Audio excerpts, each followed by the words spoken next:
our friends in Tobago.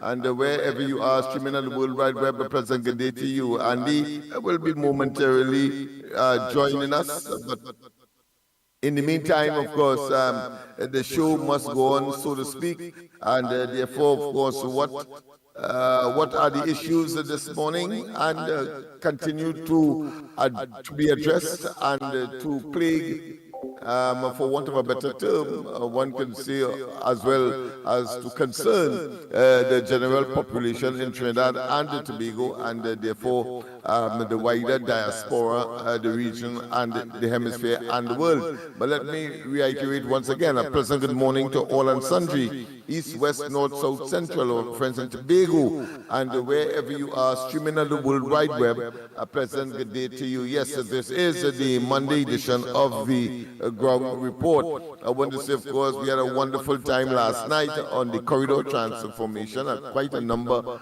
of issues that I expected to also be vented on the Ground Report this morning as well, because as you know, we are interconnected. We have the same objective, the same motivation, and the same tendency, commitment, dedication, and passion to make a better Trinidad and Tobago. And in those circumstances, we all share, because it is about what? Yes, improving the quality of life and standard of living in Trinidad and Tobago. In circumstances where we could do much better, we must do better. And the conclusion is that we have a group of individuals taking care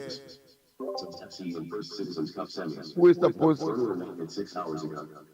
sorry about that, who is supposed to be taking care of our affairs have not just fallen down, but have collapsed. They have imploded, and it's just a matter of time. Of course, 2025 must come, even though, of course, they would wish that is not the case, because they are benefiting handsomely from the ill-gotten gains that they would have, of course, should I say, creamed off the spoils of the state. And I say so without fear of contradiction, having regard to the paltry performance, the incompetence, the impotence, the failures, the destructions, of course, relating to not just people's lives, but the economy, and the question of crime and criminality. Wow, that has gone.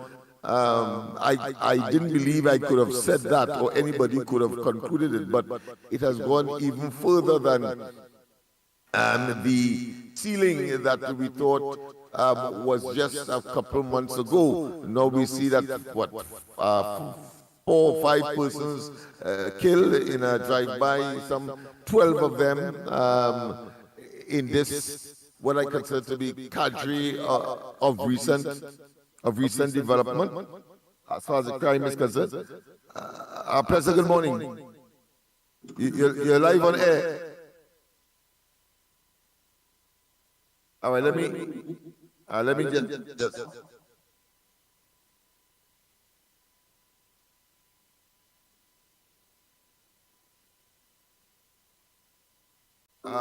yes, of course, that was Andy reminding me that Thursday is the D-Day, when, of course, we all will assemble from 1 o'clock, yes, 1 o'clock, not to the normal time that we will assemble, having regard to pushback 1, pushback 2, pushback 3, 4, and 5, but at a time that we want to ensure that every nook and cranny is not only represented in Trinidad and possibly Tobago, give Tobagoans time to, of course, to take some trip, whether it be by sea or by air, to be with us. I know that the exercise is one of delivering a letter, but significant in the sense that we have a situation developing where we have to respond. We must respond, not because we want and insist on a better life and that we can do better, but simply because we have a responsibility as patriots, as citizens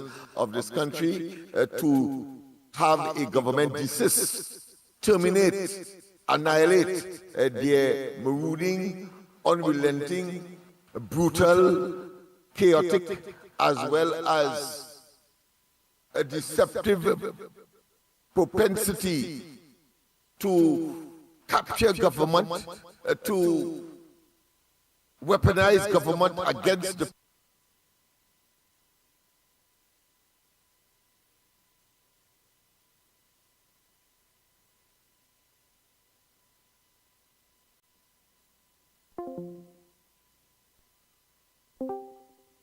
of the office, the independent office of the Auditor General, and therefore, in such circumstance, we have a duty and responsibility as a people to say enough is enough. And so we will assemble outside or just on the Brand Lara Promenade, just opposite the Express House on Thursday, Thursday, from 1 o'clock, as we journey to the office of the Auditor General to deliver a letter of extreme concern that the government has the audacity, the temerity, the gall, the effrontery, not for the first time, and not unexpected, and not, of course, something that we all have not seen before. But I think on this occasion, all of us must agree that they have gone beyond the realm of not just believing that somehow they can arrogate unto themselves and breach the rule of law and fundamental principle of the independent associated with the independence of significant institutions that are supposed to be checks and balances. And we have, of course, a minister and a prime minister that will condone and not accept the fact that they have floundered, that they have disregarded and disrespected the principle associated with the independence protected by the Constitution of the office of the Auditor General. We have seen it, of course, in the area of the office of the DPP. We have seen it, of course, in the area of the Elections and Boundaries Commission. We have seen it in the areas of the Police Service Commission. But, of course, never before have we seen an unrelenting, unbridled attack that even culminates, or should I say, appear to be culminating in even the preparation for or the exhibition of court proceedings, as the Attorney General for the first time has taken out or have issued a pre-action protocol letter against this office holder. And of course, an office holder of extreme significance, since it has to do with our finances, quite apart from their delinquency. I talk about the government here, in terms of the inequitable distribution of the country's financial and, of course, material resources, their proclivity to have preferred individuals on the basis of what? Nepotism, cronyism, and, of course, who they prefer, and rather in an exclusive exhibition of corruption, nepotism, and the manipulation of public office. That is what we have purporting to be government and governance in this country. A cabinet that is unrelentingly prepared to stretch the envelope and to engage in activities that clearly is inimical to the interests of Trinidad and Tobago, yours and my interests, and the people in general. So we assemble on Thursday from 1 o'clock. Thursday, 1 o'clock at the Brand Lara Promenade. That is what we do on Thursday, and we expect all and sundry to make it a date, whether you have a point, except, of course, that which is crucial, that will prohibit you from even moving. Well, then I could understand that. But if you have a bill to pay, you could easily postpone that, or you can, of course, act earlier or act later. But the fact of the matter is that we need all and sundry to support this national effort of resisting a government that clearly has not only lost its way, but is prepared, of course, to take actions that are inimical, evil, oppressive, wicked, and they're dangerous to our democracy and our finances in this country. In a situation where they are prepared to not account for and their stewardship for the resources that was reposed in them, consequential of elections in 2015 and that of 2020, notwithstanding, of course, their efforts to try to undermine those very elections by engaging in attempts to frustrate the electorate. That being as it may, Republic Bank to submit plans to save Naikwan. Again, a demonstration of this propensity, this inclination, this tendency for this government to engage in actions that are inimical to the interests of the people. Here it is, Naikwan is supposed to be wound up by an employee, Mr. Small, a former senator, I believe, who was supposed to be employed by that company, but it has not paid him. He took the matter to court. The court agreed with him. And of course, they have still not paid. And so he decides to take wound up action against the Naikwan. And I say so, and I make the nexus between it and the government, because it was the government who said that they would have sold the scrap iron that was the consequence of Malcolm Jones and other P&M operatives who mismanaged that particular company in terms of the then Petrotrin that the government says still exists. I heard madman, or should I say moron George Young saying that it still exists. I just don't understand where these fellas will get off. They have simply gone mad. And those who the gods wish to destroy, well, the conclusion is clear with the manifestations of the utterances of these people that Petrotrin still exists, and telling us it exists in the context of what?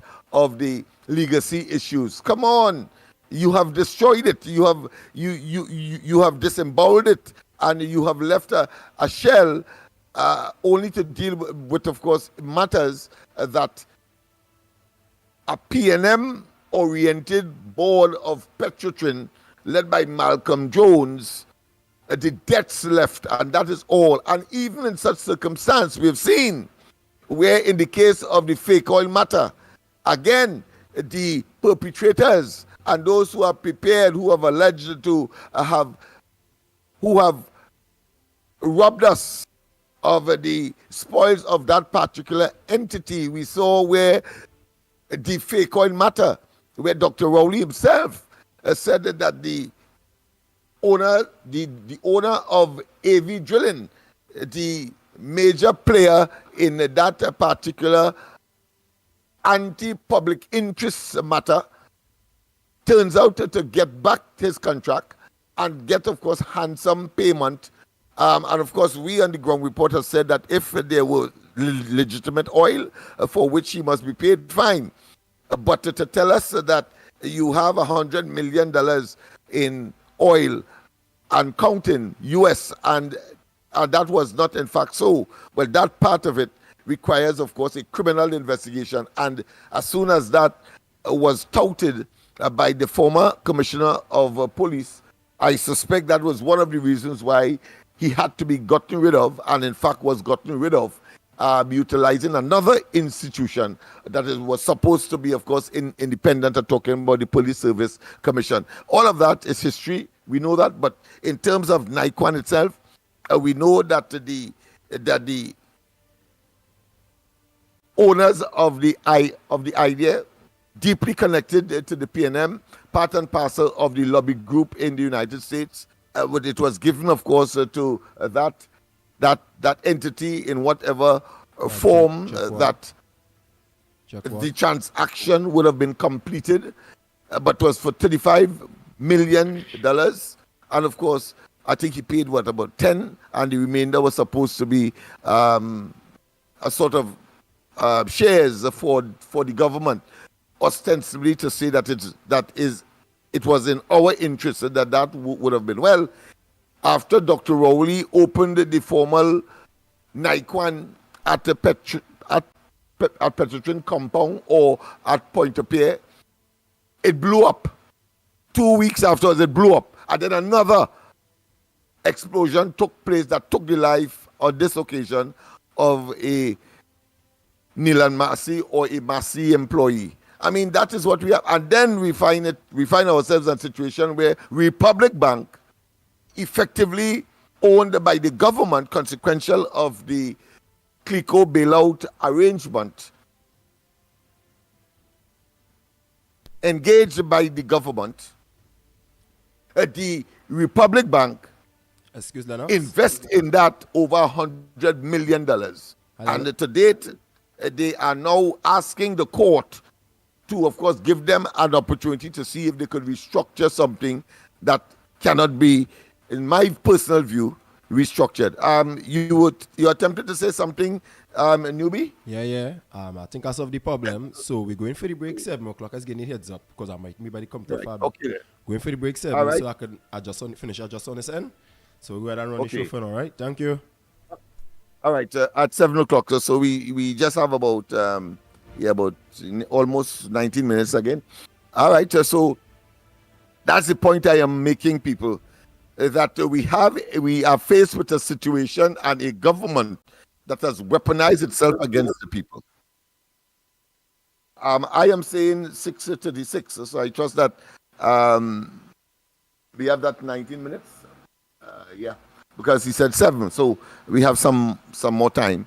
But the fact of the matter is that is something on top of what we must express our chagrin about.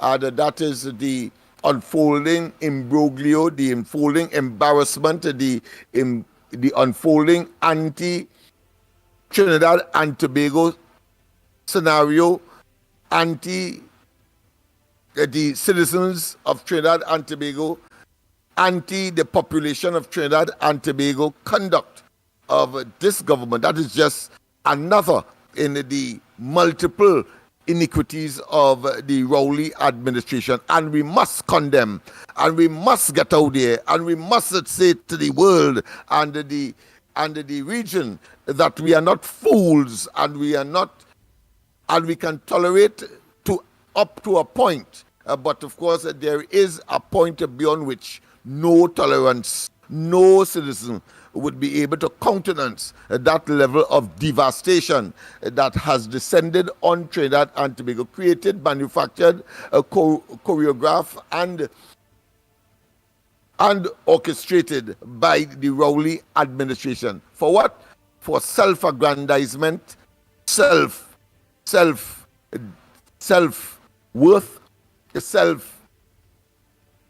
unnecessary acquisition, or put another way, unmerited acquisition of the country's resources. World Press Freedom Day, of course, I think that speaks for itself.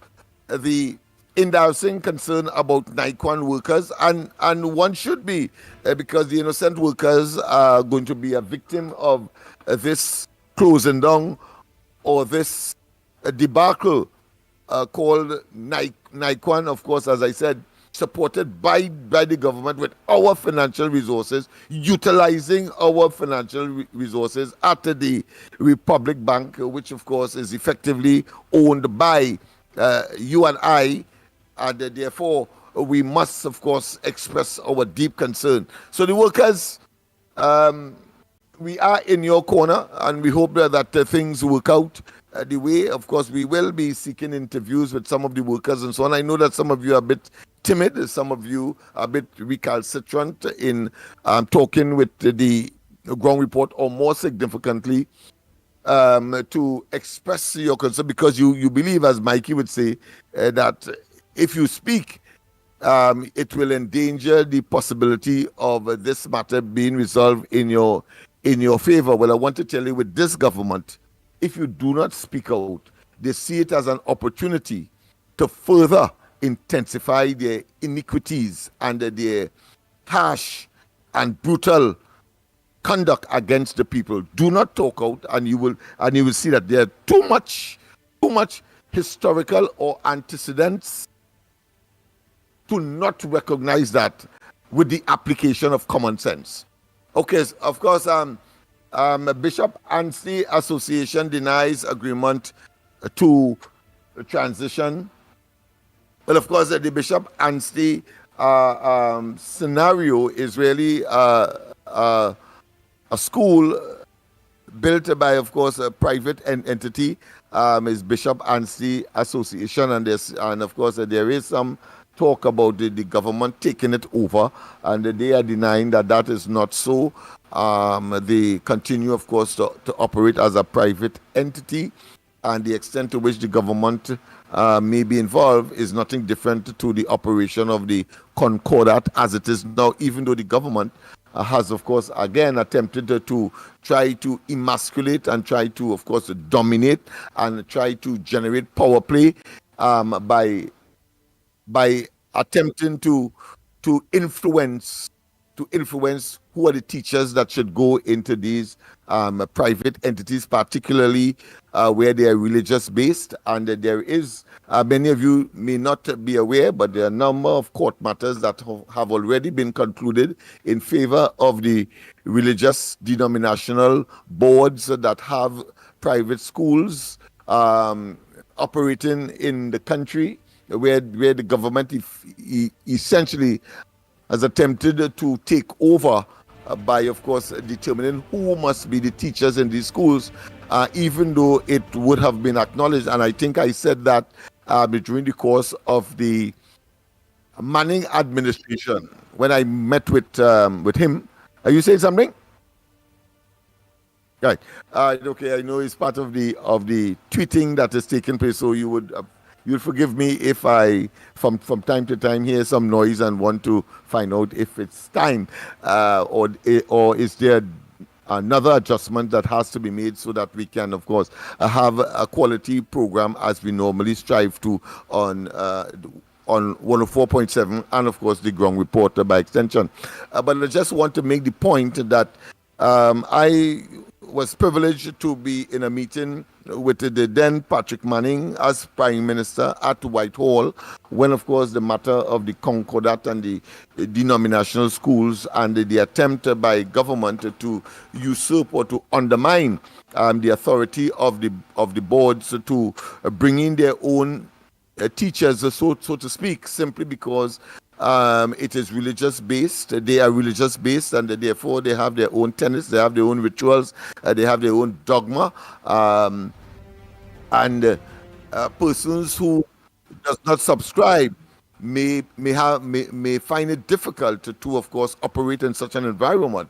So they try their best to have, in the case of the Baptists, the Shouter Baptists, will have Shouter Baptist personnel, teachers and so on, be part and parcel, so they could participate in the religious and the ecclesiastic aspect of the development of their charges or the students. And I think that was only be fair. Well, of course, the Patrick Manning administration attempted, of course, to scuttle that. This government, under this Prime Minister, a fellow who, of course, is extremely ruthless and brutal, decided that he wants to go that, they want to go that route, and therefore the efforts of the Ministry of Education was in fact in that vein. But of course, they have lost certain battles in the court. We will inform you as to what is happening there. But I just thought I should give you a brief, because this particular matter of the Bishop Anstey Association denying agreement to transition of their facility to full government control speaks to that particular matter. 4 dead, 8 wounded in Cocorite bloodbath. Well, it seemed to be stereotypical of the news. And according to Dr. Rowley, not that it is unfamiliar to him, because very early, I think it was in 2016, 17, thereabout, when he recognized that very early that the efforts of the government, whether financial inputs or whether policies, programs, strategies were not working. He then said that it would have been very unique, very unique, if one morning you got up and you didn't hear in the newspaper or didn't read in the newspaper that who killed who. Well, of course, it continues 9 years later.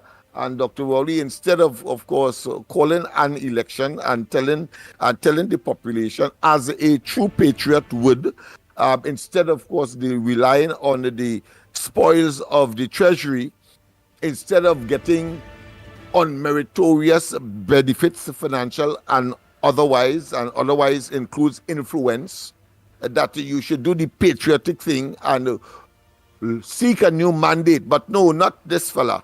He wants to go down to the wire, even though, of course, all around him, Trinidad and Tobago, everything the PNM touches under Rowley seem to be in a state of destruction or deterioration or collapse. And he continues, of course, to pursue that course of action to our detriment as a population. But as I said, Thursday is just one of the many initiatives that the population must take as we continue on this long, hot 2024 for this administration, to let them know that they must not only call preferably an early elections, but elections must be called on time in 2025 if it goes that long.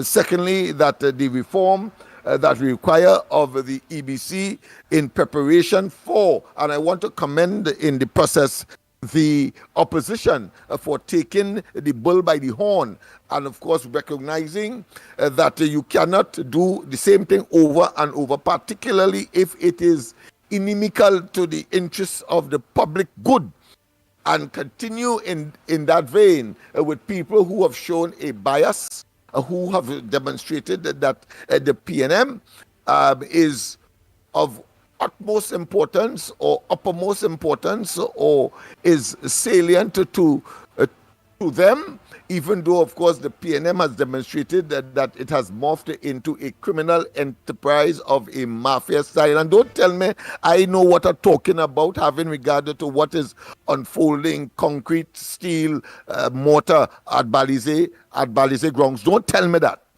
Don't tell me that we have gone that road already. Let us not waste time.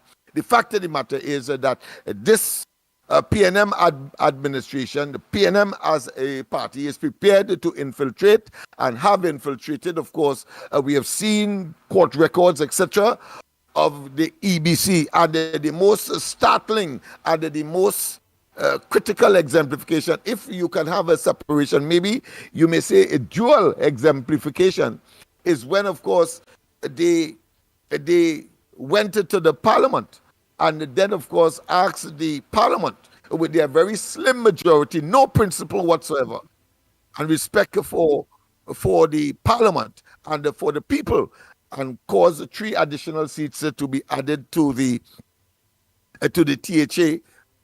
That resulted, of course, as we predicted, the people saying no to that kind of despicable conduct and anti-democratic behavior, and of course attempted to undermine the electoral process. And we saw it once again, of course, raising its ugly head, maybe several times if you want to call it that, before, in that the 2015 elections, when, of course, Dr. Rowley has been sluggishly associated with interfering with the chairman of the EBC, and in 2020, when he said categorically that there will be no observers. Why is he in 2015, whilst Kamala Persad-Bissessar was still prime minister, wrote to all the various institutions that are supposed to observe elections across the globe, particularly in the Commonwealth. I'm talking about the Commonwealth Secretariat and that of the CARICOM Secretariat. And he said among them, and I take note of that Dr. Rowley included in his letter arguing before the 2015 elections that Kamala and they will not call election, or they have a propensity to undermine the electoral process and our democracy. And he made reference to those patently false emails that he concocted and created and projected onto the people, utilizing the innocence of the people at the time, as he projected an image that he was a Democrat and that he was prepared, of course, to attack his own party and his own leader for leadership because they were corrupt, etc. And he has turned out to be not just a disappointment and not just a false presentation in 2015, that he was an anti-corruption advocate, but he has demonstrated wise in government and as prime minister, of course, destroying and polluting that what I consider to be lofty office of prime minister. He is now projected himself, and we have seen him in action as a promoter, as an advocate for corruption, nepotism, cronyism, and the undermining of our democracy. Let us not waste time. Let us understand that on Thursday, these are some of the issues that we must bring to the fore. And these are the issues that should aggravate any citizen, regardless of your age, your standing, or your gender, or your station in life. All of us must now rally to the cause that the toxicity of Dr. Rowley and the PNM and this cabinet must understand that it cannot survive under the weight and the consciousness of the population that has now seen the light and know that they are of no use to Trinidad and Tobago. I've seen, of course, the response by Stuart Young, very paltry, very what I consider to be nebulous and superficial and superfluous, as he responded, of course, to Mirage in an article where he said that intellectual potency in this administration has been annihilated. Yes, and of course he mentioned, of course, the destruction of Petrotrin and the inability to have foreign exchange as we would have liked to have it, if of course that was it. And the thing about it, in Stuart Young's response, he is not what he told us in that. If some of you read it, I know Mr. Tonopuna would have read something like that, but it's what he didn't say. He didn't say that the government never provided any kind of support to Petrotrin, in spite of the argument. Freedom of information by friends and friends of the sea, fishermen of the sea, told us that. We saw a copy of it. So there was no support from the state. He did not tell us that just as how they assume and graciously, of course, accepted an additional $8 billion for which they made no effort to contribute, simply because of the war between Ukraine and, of course, Russia. They got $8 billion. What he did not tell us is that what the kind of resources that would have come in if the oil refinery was in operation. Never. There is no theory. There is no assumptions on that. He wants us to be in ignorance, and we must ignore that and take the narrative that they give. Well, not at all. If you are saying that you got $8 billion as a consequence of that situation between Russia, geopolitical, should I say, oddity, between Russia and the Ukraine, then you must tell us as well what we could have gotten if the oil refinery was in operation. But let me tell you, just in case, because it was Biden, the president of the United States, who told us that as a consequence of that situation developing and the need for energy by Europe, that of course the oil refiners were making a killing. They were making a killing, and he was begging them, of course, please lower the products that you would have been producing as a consequence of refining. I ain't saying no more, but these dishonest, intellectually depraved individuals must understand that there are people in Trinidad and Tobago who are prepared to stand up against them, and that the lies and deception and their proclivity so to be, in order, of course, to give an impression that does not exist, that they are a bunch of morons, opportunistic political parasites, must now be at the forefront of our cerebral, or should I say, our memory bank, or our frontal lobe, the place where, of course, you reposit, and the Lord gave us the ability to remember and to see things logically and common sense. Why it is young, you did not tell us that if the oil refinery was operating, what kind of windfall the country would have been making, and therefore the amount of foreign exchange that would have been as a consequence accrued to Trinidad and Tobago, and so the scarcity of that commodity, foreign exchange, would not have been. Why didn't you say that? And therefore it is dishonest, and it is intellectually dishonest at that, and at the same time convenient, because you want to generate an impression that simply does not exist. You must tell us that.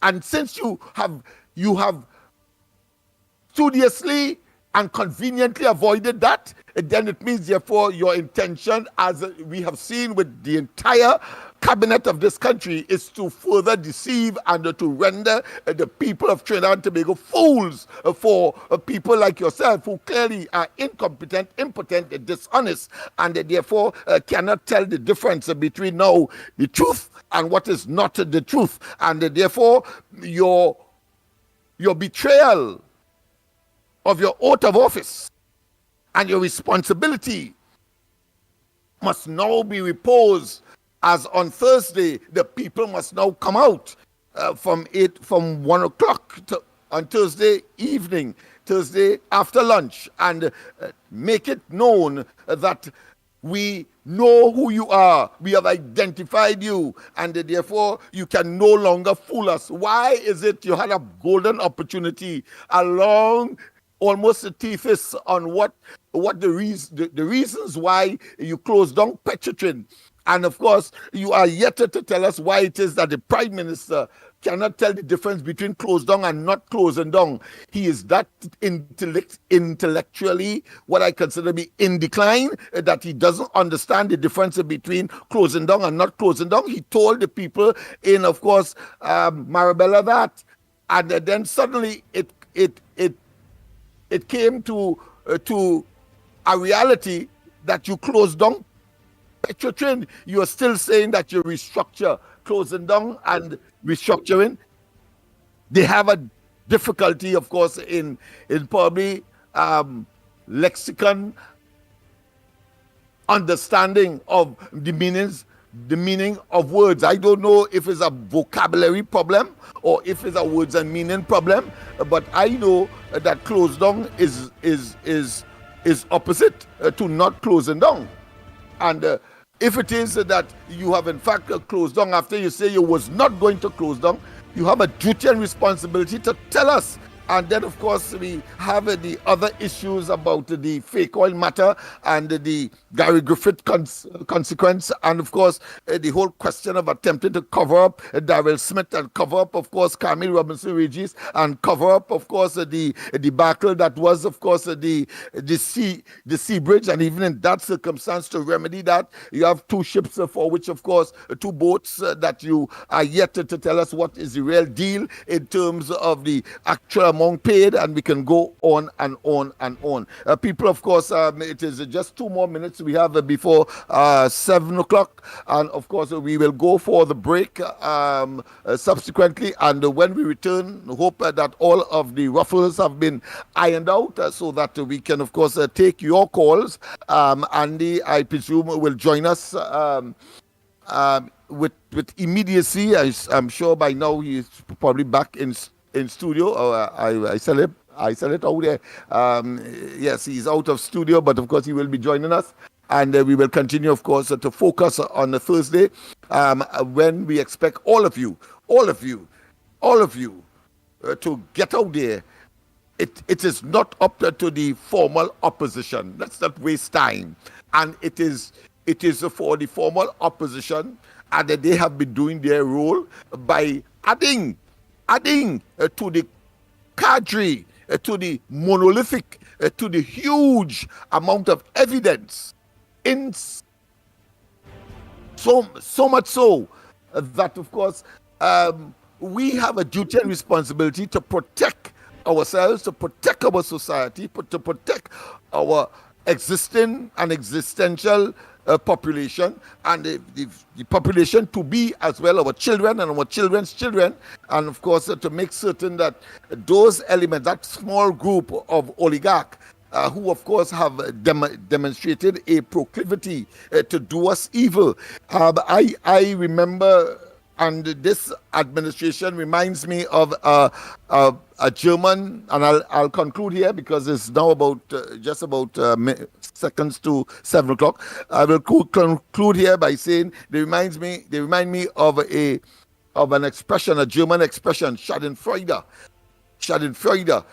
and it simply means that they have a predilection to do evil and to wallow and to glorify themselves in seeing people hurt and in pain and in ache and in agony. Their policies and programs alone is the first government anywhere in the democratic world, and probably elsewhere as well, that you have a situation where they are putting the hurt on you and telling you it's the best thing since sliced bread. They're putting the hurt. They're doing everything to hurt you, whether it be property tax, whether it be increase in electricity, whether it be cost of living, whether it be, of course, the cost of a bread and so on, or whether it be the unemployment and the dislocation of the society, and telling us that is the best thing that could happen to us. That is the level of despicable conduct that we have.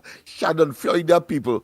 They revel in it. They go home and sleep comfortable. Whilst, of course, they are reveling in ill-gotten resources of the country that they cannot account for. And, of course, the question of the Auditor General clearly sparks and brings out that pellucidly, so that you have no choice but to get out there on Thursday at 1 o'clock.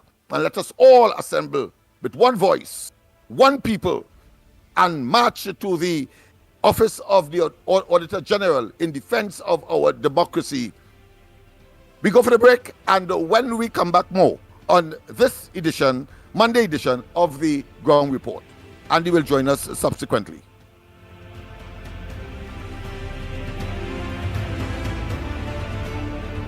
6 a.m. to 9 a.m. Join Andy Williams, Michael Kerr, and Lennox Smith, the Ground Report team on M1047, as they rip apart the lies, half-truth, and misinformation that the mainstream media never discuss. The Ground Report.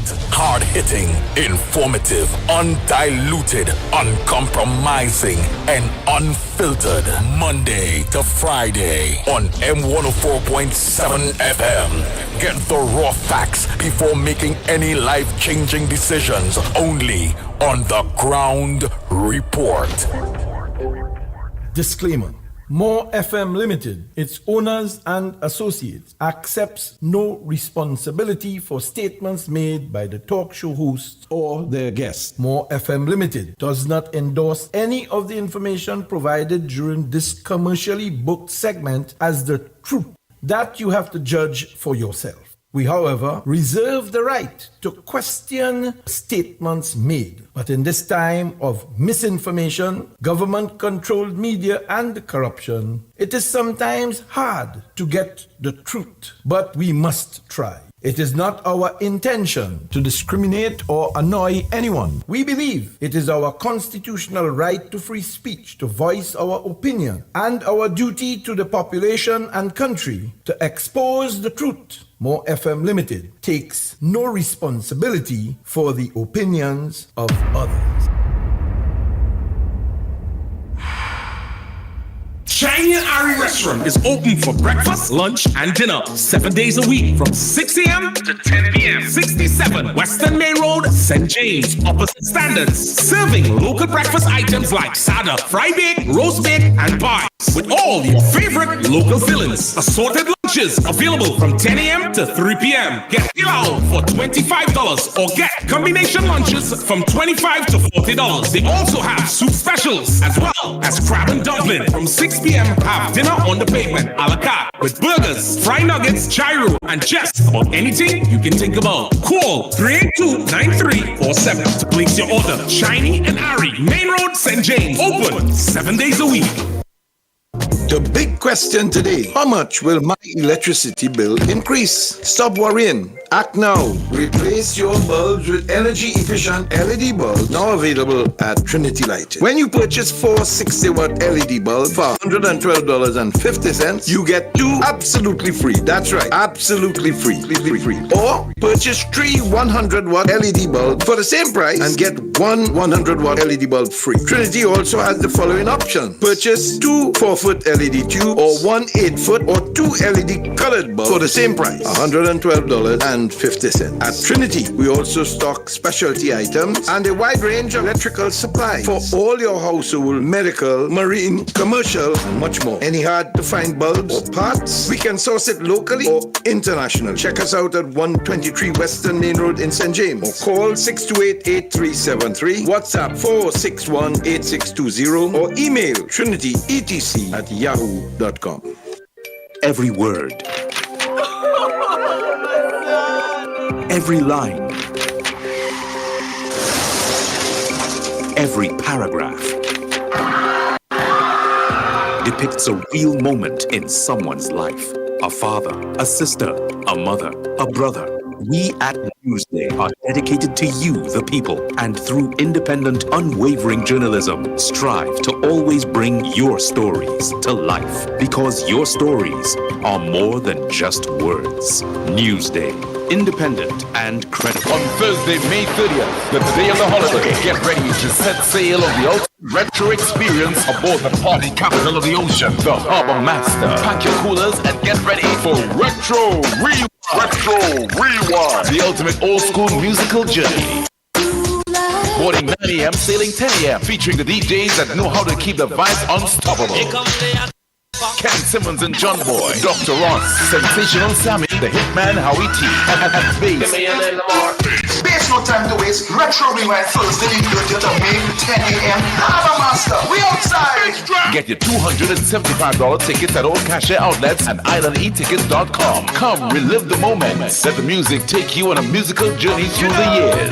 For the longest time, jamming in the party. Retro Rewind. Rewind. Sometimes I back, some of them are rally back. On Thursday, May 30th, the day of the holiday. Retro Rewind, the ultimate retro experience aboard the Harbor Master. The rainy season is here, so be weather smart and change your tires to handle the nation's wet roads. After all, you don't want to be the one to cause any accidents, do you? So why not check out Racetrack Wheels right now? They're the only one that gives you quality tires to hold the road properly. And to top it off, Racetrack Wheels carries all sizes of tires for all makes of vehicles. They are the sole distributors for Salem and Achilles tires. These tires carry a full manufactured warranty and is the #1 tire for comfort and performance in this rainy weather. We have the latest rims in all sizes, all at drastically low prices. We also do blank wheels that could be drilled to your vehicle specification. It's all about new technology and keeping ahead of the game. So hurry on down to Racetrack Wheels, 3 locations: 330 Eastern Main Road, Aruca, 82 Bethany Road, Bucco, Tobago, and 54th Southern Main Road, Chase Village, or call 285-9168. So, my friend, take it from me and be weather smart this season and change your tires right now at Racetrack Wheels. The world of reggae. Saturday, June 8th, Queens Park, Savannah welcomes the living legends, Shabba Ranks, Barrington Levy, Anthony B. One thing I can do, one thing I can say. Almighty God, I lead the way. Maxie Priest, Baby, it's a wide world. John Mason, and more. Second edition tickets available now. Courtyard 400, VIP stage front 800. Exclusively at Cachet Nationwide. Larry's Fashion Labels Chiguanas, Rennie Shoe Store, High Street San Fernando, Gastro's Arima, and online at Island E-Tickets. For more info, visit Instagram, TikTok, and Facebook. Keywords World of Reggae. Brought to you by the Ricky Ragunanan Group of Companies and DG Homes. Hey, fellas, all you know, Saturday 11th of May is the night before Mother's Day. So do something special for your mom. Do something special for your wife. Do something special for your lady. You think you coulda get in on my feelings? You coulda get me for cycle down. Miggy, I hit and run. Kabuki's plan. There is something we don't know. I like bad, I like go. It's the ultimate in partying pleasure, where fashion meets passion in Black Kabuki's Black event. We return to Paradise, the scenic and exclusive La Soledad, Maracas St. Joseph.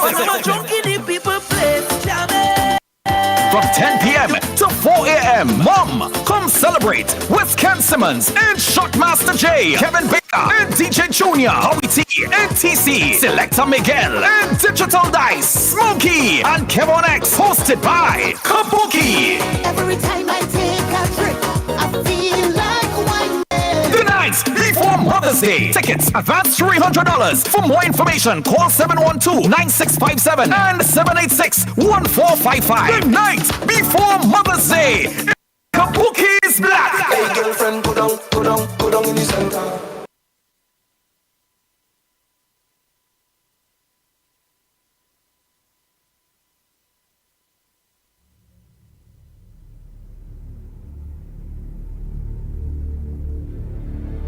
The Ground Report with Mikey K, Andy Williams, and Lennox Smith.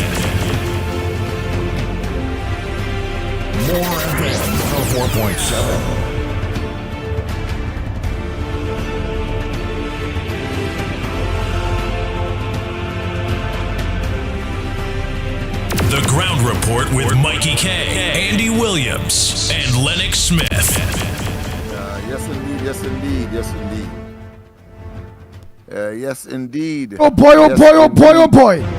Good morning, Trinidad and Tobago. Yes, indeed, my friend. Yes, yes. Time check. It's about 11 minutes past the hour of 7 o'clock. And you listen to the Ground Report. Yours truly, the pitbull of radio, Lennox Smith, Michael Kerr, Director Cuff, Director Newbie, and you the people out in your thousands of you out there. Nice. A whole mouthful this morning by my co-host Lennox Smith in showing you the importance, the very importance of this Thursday, 1 p.m. Brian Lara Promenade, where we will gather, where we have a very significant and important letter to deliver. So before we continue, what I want to do is open the lines. The lines are open. The numbers to call 229-0251, 229-0251 or 239-5120, 239-5120, or give us a WhatsApp call at 366-3053, 366-3053. The lines are open, Trinidad and Tobago.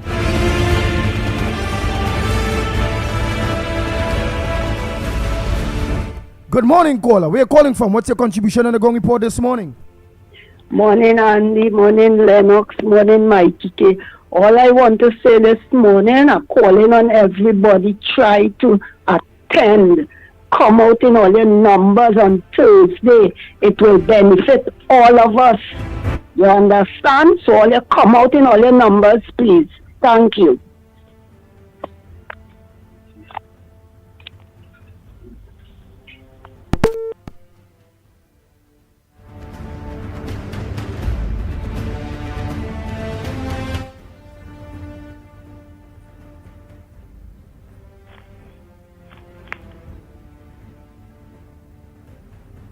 Go ahead, caller. Good morning to you. Good morning, the ground report. This is Tuna Puna here. Andy, Lennox, Yumi, Mikey, and the listening audience of the 104.7 family. Andy, I have a mouthful to say, brother, because you know why? The things that I'm reading on the papers, it is frightening, Andy. It is frightening. And first of all, I want to say this. You know, India is the biggest democratic country in the world, and they have an election coming up. And I saw on the news last night, they will be having at least, I think it's about 65 or 85 international observers for their election.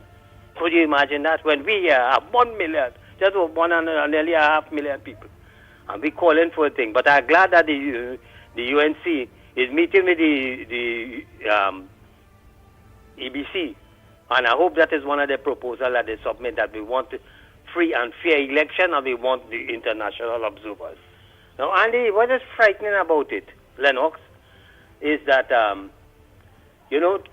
Coleman but boasting and saying that he in tongue too long because of he boasting about his presentation in the budget, this thing with the Auditor General, and he in tongue too long and whatnot. Well, I don't know where Miss Jayanti Ramdas from, if she's from the country, but this is one little country girl then, could make a whole government go to jail, providing that the resources of the state do their job. That is the police, the DPP, and the justice system. Because what I am reading here, Andy, it is so frightening, because yesterday's Express, the second page 3, an absence of supporting documents. Because you know why?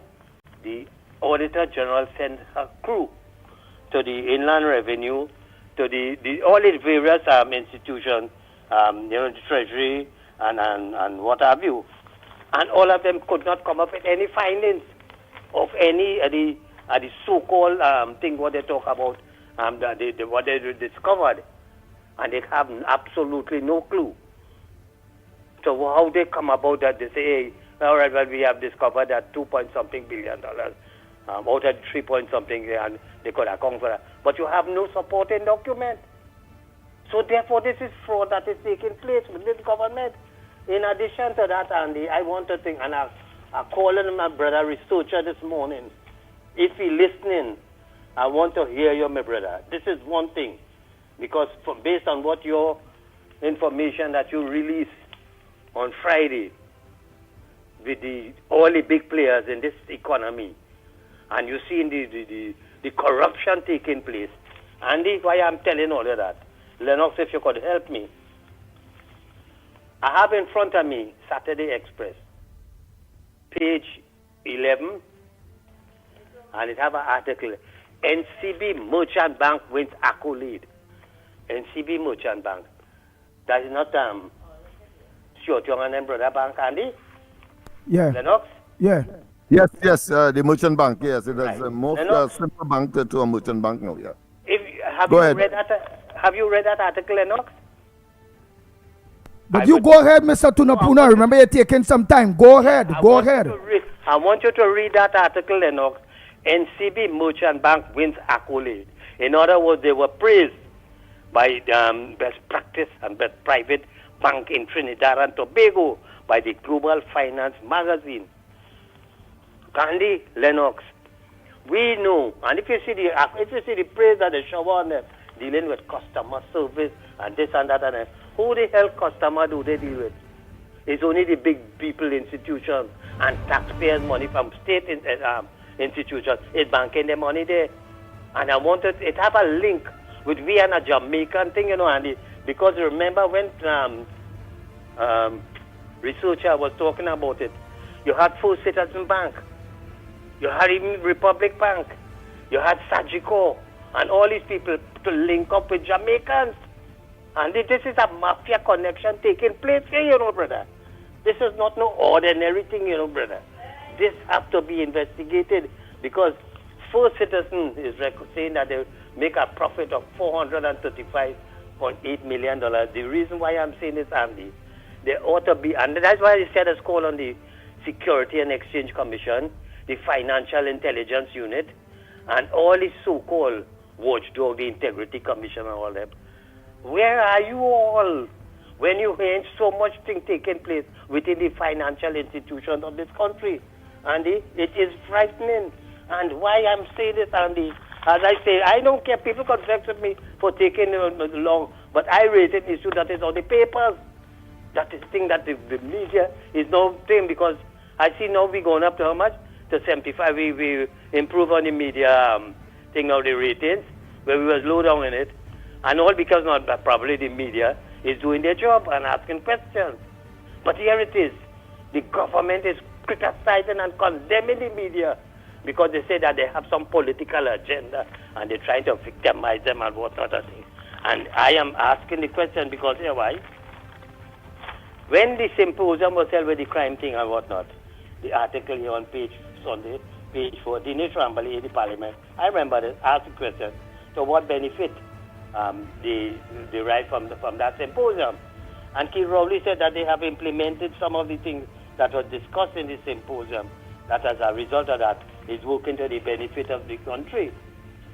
Dr. Rudal Monilal said, well, you highlight to me, Rowley, what have you implemented?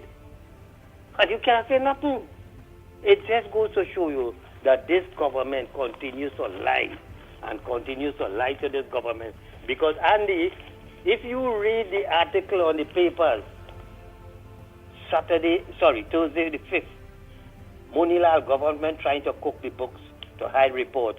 You know, if I don't know if all you are aware of this, this was the second collision course with Colm Imbert and the Auditor General. Lennox, are you aware of that? The first incident was there was some query about the Heritage and Stabilization Fund. Yeah, there's a series of email correspondence here. Yeah, because I was listening to a rerun of the parliament. Last point, Mr. Tunapuna, and we have to give others a chance. You will have to come back in. Go ahead. But let me just wrap up this. Why I'm saying this, I was watching a rerun of the Parliament channel, which I watched it live too, but just to confirm it. And the Shadow Minister of Finance, and name again, Lennox, Dev Tanku, was saying... Mariana Brown, you're talking about? No, Dev Tanku. Dave Tanku. Right. Tanku, yes, Tanku. What he was saying is that there was a collision between the Auditor General and Colm Imbert because it is that she had queries about the Revenue and Stabilization Fund. Because here, why? Remember, they was borrowing money, at will, and maybe taking money and putting it in the Revenue and Stabilization Fund and saying that the country, the revenue increase and whatnot, and things better off and whatnot. So therefore, there was a question there. And up to now, we have heard nothing from that. But Lennox, I will leave it there. I will come back because I have plenty things that is printed on the newspaper. And when I'm making my comment, I want people to get onto the blasted papers and read the papers. And you're going to see and hear what I say is what not that I'm making up, is what is printed on the newspaper. But nobody discuss it. And I want you people to start getting the papers, reading the articles, and the thing that is taking place that this government is denying of this country of, and the corruption behind it. So I will come back in the second half, Lennox. Have a blessed day, brothers. But hello, right. I want to...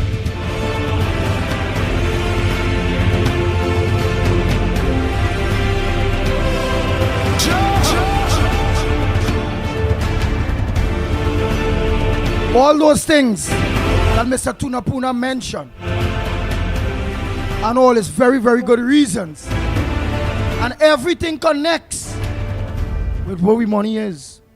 It is what it is. Where we money gone? Why we can't get medication by the hospital? Why we can't have a good healthcare system? We have to wait a whole year, 2 years just to do a surgery. When you do it, wait a year. They tell you, well, it cancel for next year. Simple scans taking months when it need to be taken the same day for things to happen. When it comes to people health, when it comes to the crime and criminality and the national security system of this country, you see how much people come on there? this Thursday.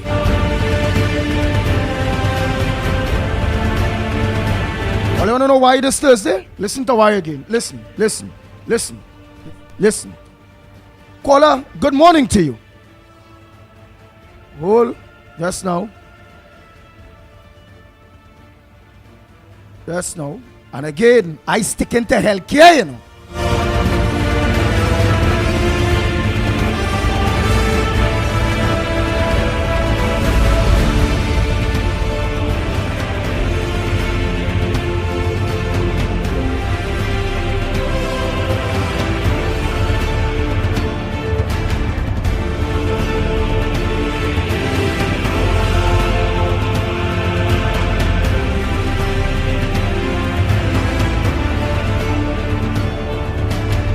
Bang, bang, bang, bang, bang, bang, bang, bang, bang, bang, bang,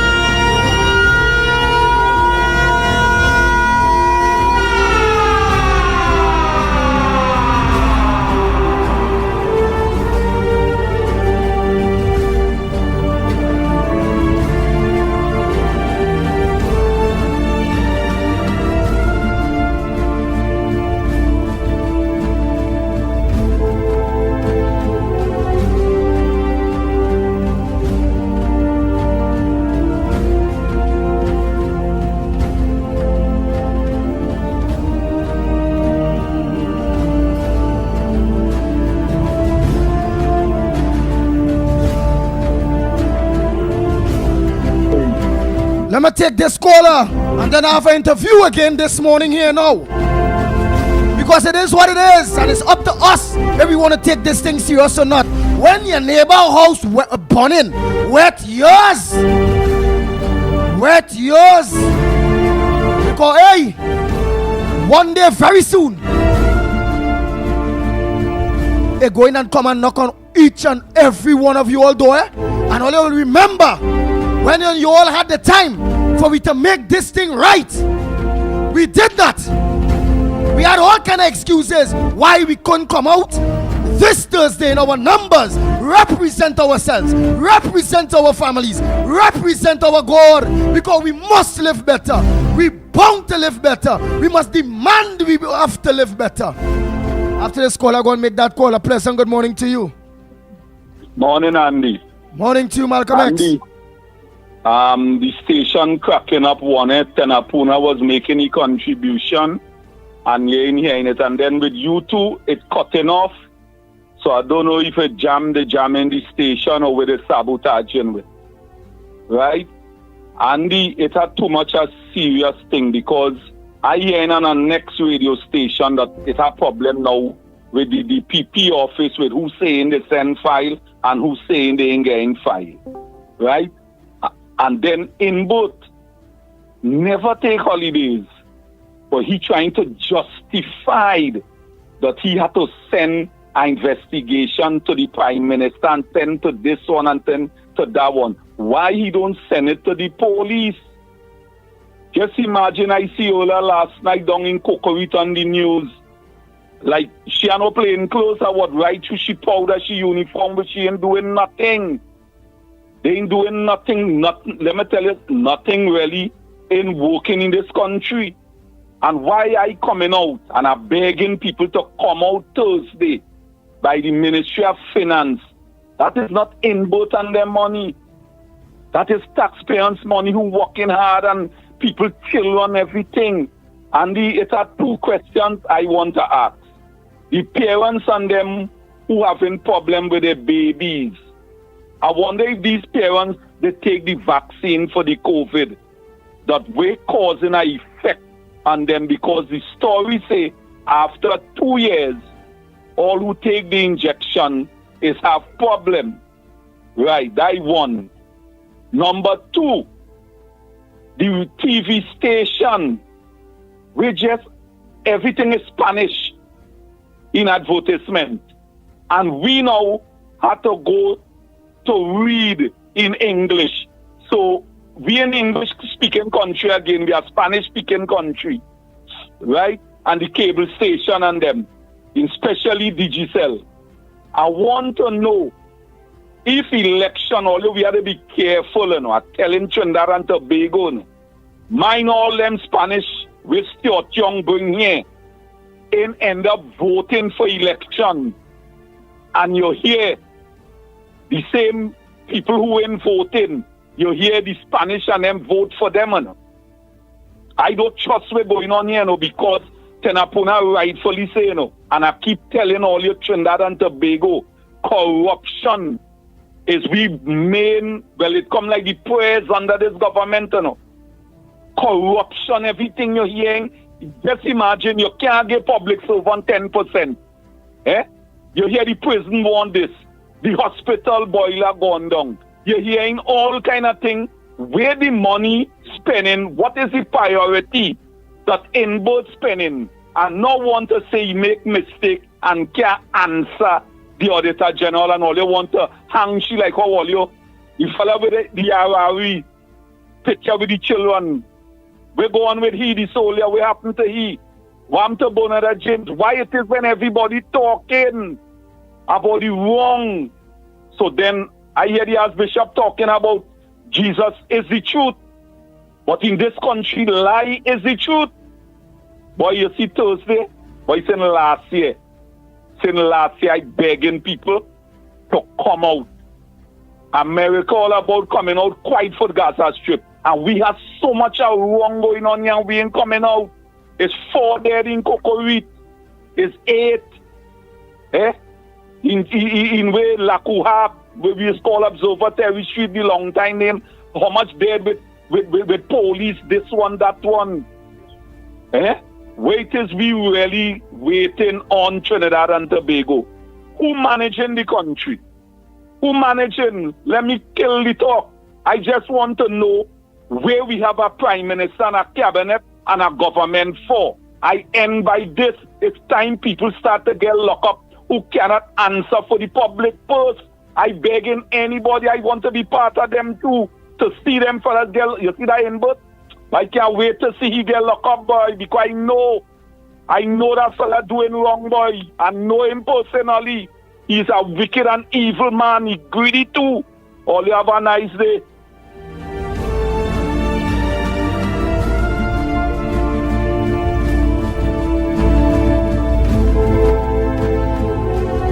Am I coming across clear?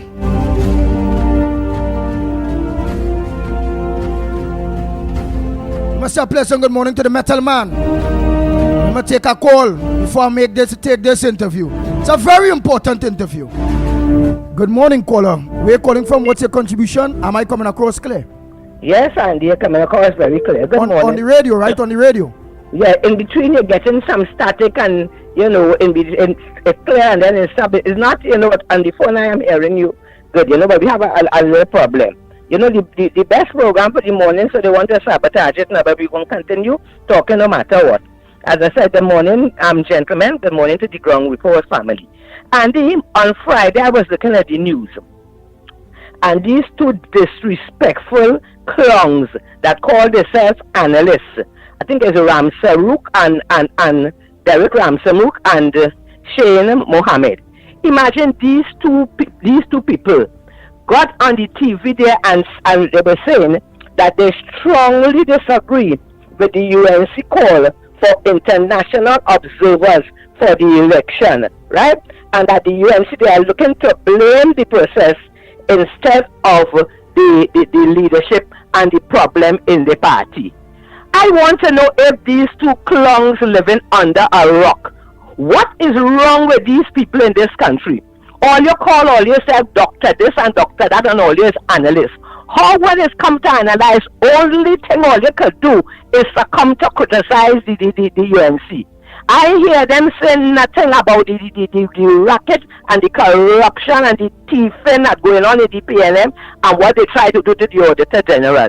They make no comment about that, but they always come in and showing their bold face and opening their I don't know what to call it mouth, to criticize the UNC.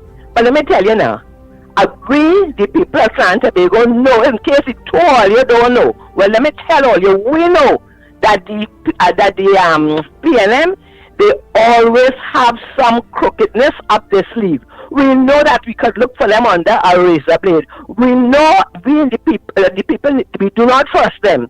They cannot be trusted. You understand? And they have the cohorts who are working for them to break the law and do what is wrong that cannot be trusted. And we the citizens, the right-thinking citizens who want good governance, who want to live better, we want a free and fair election. We want international observers. You hear? So the two of them, Mohammed and Ramsey, all you better start talking about all the corruption, all the lies, all the evil in the PNM and leave UNC alone. All your people have no shame. You hear? All you have no shame. You understand? So we went, and Andy, at first I was mad, but let me tell you this, now come Tuesday, God's be alive, I will be there. Because you see the amount of wrong thing in this country, I hope, again, thousands of people come out Tuesday to show our disapproval for all the lawless in the country. We are living in a country with no law. Imagine, I also hear them saying that Dana Sital. I cannot believe it's 10 years now since they killed this woman. You understand? And imagine, these people, they're supposed to have big positions. They're supposed to be intelligent. They're supposed to uphold the law. They're supposed to do what is right. And the DPP is saying that he is waiting on the documents from I think it's the judiciary to start the case. And then I hear in the news the judiciary say they send the papers or they send wherever the hell they have to send. You see, all these people, as far as I'm concerned, the judiciary now is a circus. Law in this country is a circus. All these people should take off their jacket and tie and get some clown suits, yeah? Because them is serious about nothing in this country. You understand? So people, everything, let me be real. Not just talking for talking. Just about everything in this country wrong. Imbert never went on a vacation. And I always thought it was a conflict of interest when Imbert, as a Minister of Finance, built up that mansion in Picton Street. You understand? You as Minister of Finance, when you seen about the country business, you was building a part condo in Picton Street. All these things we as people sit down and let them do. You understand? But as I say already, too much wrong thing. We had enough. We suffer enough. Everything. But see right now, we decide, we make up our mind. We want to live better. We have to live better. So we have to come out on Thursday and tell this government we are not taking it anymore. Too much of crooks in high places. Blessings, fella.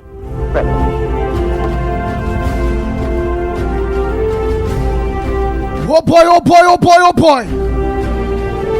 In the Sunday Guardian, illegal Korean crackdown, 8 held in Waterfield. Police shut down processing plant.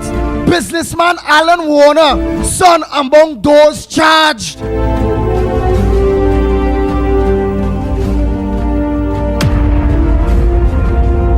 The Ground Report with Mikey K, Andy Williams, and Lennox Smith.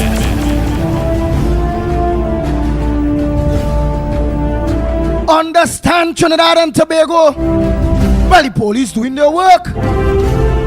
But the police must not only do their work when it comes to illegal Korean. They had to do their work too when it coming to the politicians and the big boys and them that continue to break the law. God need to speak to Erla. She tell we pray. But look, we praying and we praying. God sending the message to she that she need to be like the Auditor General and stand up as an independent office and do the right thing. It will have a rippling effect to Trinidad and Tobago if people just do what they have to do.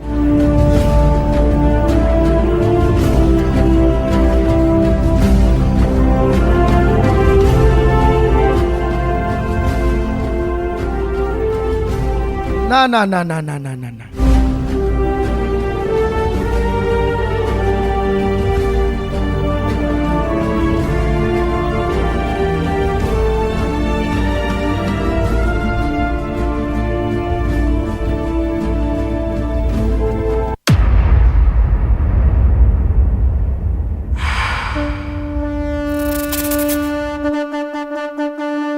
I feel the spirit, the devil roaming this morning. Because we all have to keep focus. And if we are God-fearing people, we will. I have an interview. I have about 3 interviews this morning. Firstly, I will interview about 4, in fact. I'll interview the average citizen. And all will tie the bad governance of this government spending money in the wrong places. I have an interview, we on the Ground Report have an interview with Arnold Roberts. Right after, dealing with the same situation of this whole Auditor General issue on a Senate basis, on the point of the Senate basis. We have the gas researcher. And then completing it will be the Mr. Researcher. But for we to move forward, because we also fighting a very serious spiritual war too. Don't get tired of going on out here.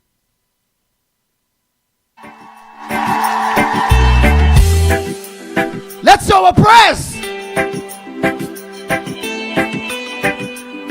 Let's unite, move forward.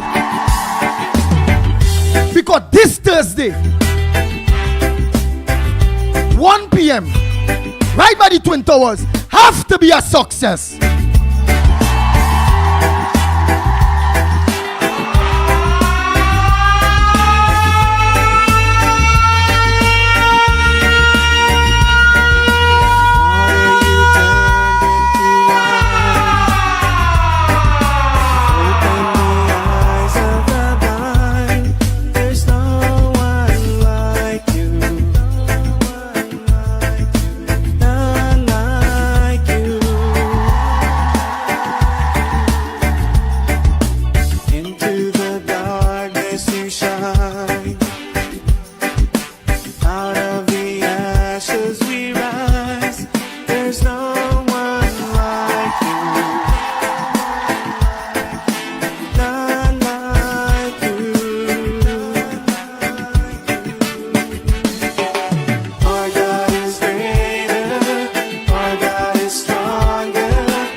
Bringing the Holy Spirit.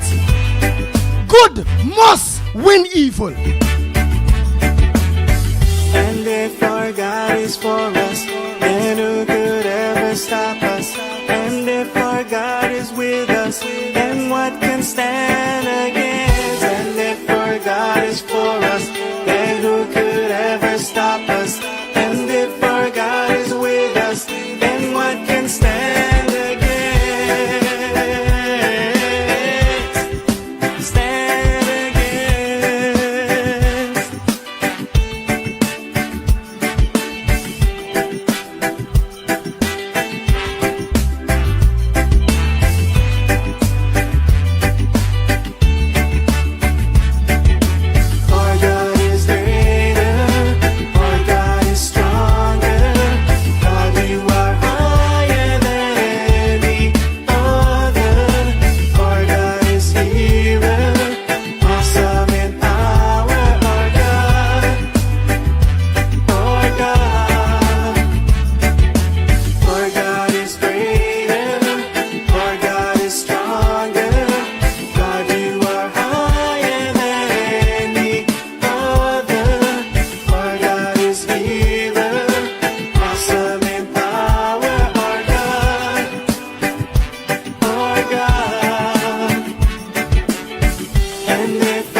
importance of Thursday. Let's go, let's our average citizen talk to you, the people, again. And I want to let you feel people pain. When your neighbor house burning, wet yours. A pleasant good morning to you, caller. Andy, good morning. Good morning to you. Wrong report, Lennox, Mikey, all 104.7 listeners, pleasant good morning. Go ahead. Andy, give your story to the people of Trinidad and Tobago. Yeah, Andy. Trinidad and Tobago, I got a renal patient over a year and about 6 months now. My kidney has failed me. Doctors at the Mountain Renal Department signed me up disabled for life. Cannot work or do anything. I carry my letter, get a letter to fill out to carry to the social welfare people, government, and it's almost a year now, and nothing. Up and down, back and forth, have to go in the office, right to check in, nothing. I had to be borrowed, I had to be begging people, but I had to write. It's real pressure to live, pressure to survive. I have to be begging, I'm borrowing, I don't know how I'm paying back now because I expect it was to get April month. And like when I get it, I just have to pay bills. You understand? The family poor. You understand? 3 days now. Within 3 days, you eat a proper meal.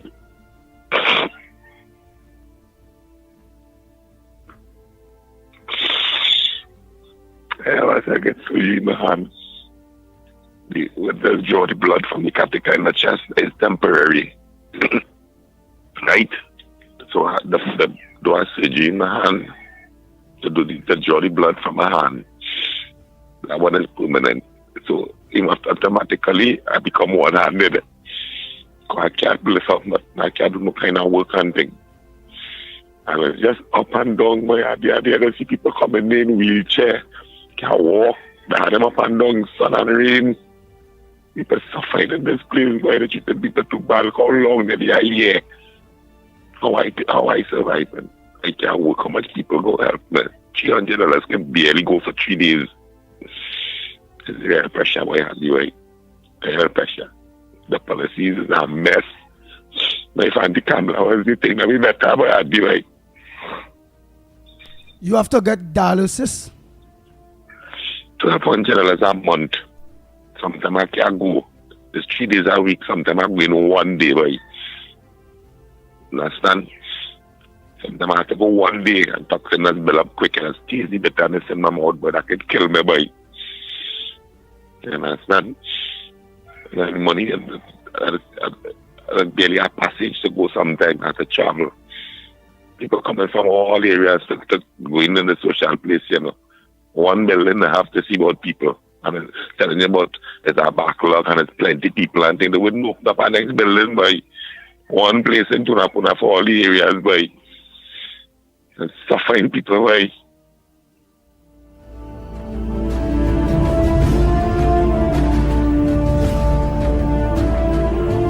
And some of the reasons that you can't get that is because you ain't having the money to be able to go. Take yourself. And how long now did you get that letter again? You said of you, well, your kidneys fail. But how long and where you can't work? And you went to the Ministry of Social Development. Yeah. And you put in your paperwork. That's everything. And that's like how long now? It's 10 months, approximately 10 months now. Almost a year. Hello? Almost a year. If there's anybody tough out there, because I really, the most I can do is plead for help for you. Based on you getting at least your dialysis, or being able to reach to go get your dialysis. Sometimes it says that them give me passage by. Who knows? The mousy cat has had to go in Nova Medical Center. Sometimes them nurses are give the passage to come home by. And all because you waiting on a system And to be able to give. Not that I don't get help from family and thing at times, you know, but it's very little I just get. It can barely go for 3 days. You understand? Very little. Lennox Smith, in a situation like this, with this gentleman, social development ministry in support, well, should they not watch this as serious, very, very serious and urgent attention, and at least bring him on the system for at least we will be able to live? The healthcare system done in a mess, but then not himself getting what is needed in order for he to even self live. How should he go about this now? Because many citizens will be in a situation just like him. How they should go about dealing with this? So if you can give me the essence of it, and maybe I can make an informed response. Go ahead, caller. Talk to Lennox again. Lennox Smith, good morning, sir. Hello.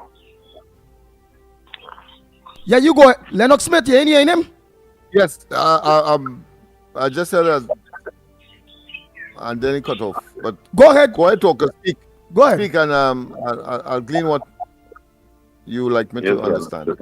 Yes, Lennox Smith. Consider the social development. Yeah. Yeah, well, all my documents going in, they even called me back to sign a paper about 3 months ago. And I asked the question if that's it. They tell me yes. They say look out for a call. I held the meeting with them upstairs and everything already. And after that meeting, as everybody, as the word on the ground, that does be the last thing. After that meeting, they does call you to tell you, well, check ready. You understand? Yeah. I done hold a meeting since last year, late December. I hold a meeting with them already. They still called me back about 3 months ago. And I went back to sign 2 papers and they said I didn't sign. Everything, all my documents, all I have to do is wait and I call. I waited and it's called too long by then by. Listen to you. Which office is that? Which office? That is in Turapuna, right up at the Royal Castle. Turapuna.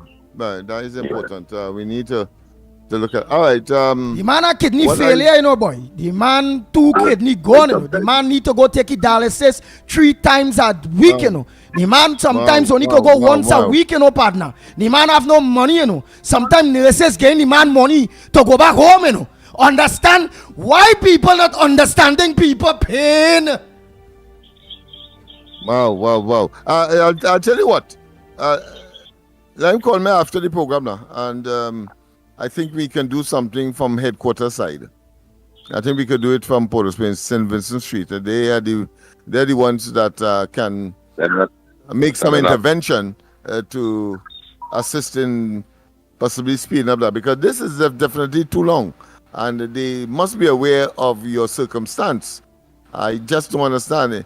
And in spite of the fact that they may have money worries or some cash flow problems, as we see with what is unfolding as far as the Auditor General is concerned and the disclosures that is now in the public domain, there must be some prioritization. You are so correct. Caller, you know what I'm going to do? Trinidad and Tobago, you all could call the gentleman, you all could call that gentleman, anybody that's willing to give him a little assistance at the end of the day. Come. Call the gentleman, at least we to be able to go and get his dialysis. At least to get his dialysis. Andy. Yeah, man. You know why me take medication for the morning? Guess why? Why? Right. To eat to take it by. You have to eat to take it. That is true. You need to take it what? With some before something. You have to eat. You have to eat to take it, and it's that's bad. Right, exactly. Yeah, I suspect that. It's that bad. Or look at organize and get on to the gentleman. For anybody that willing to just give that assistance. 266-6847. 266-6847. 266 68 47. Well, my brother, I hope that Almighty God bless you with some good Samaritan out there. Because at the end of the day, if you check what's going on with the Auditor General and our accounts and where the government is prioritizing what should be and what should not be, supporting documents missing. One of the things supposed to be a priority is social development ministry with cases like yourself. One of the things that's supposed to be a priority is the social development ministry again. When it come into the pensions, people reaching the 65, waiting 6 months, 7 months, a year, and they can't get a pension. Those are things that are very important. Call him in birth. The money we're missing, where you can't come for, while you're moving like it's nothing. That can make sure next place open to Napuna.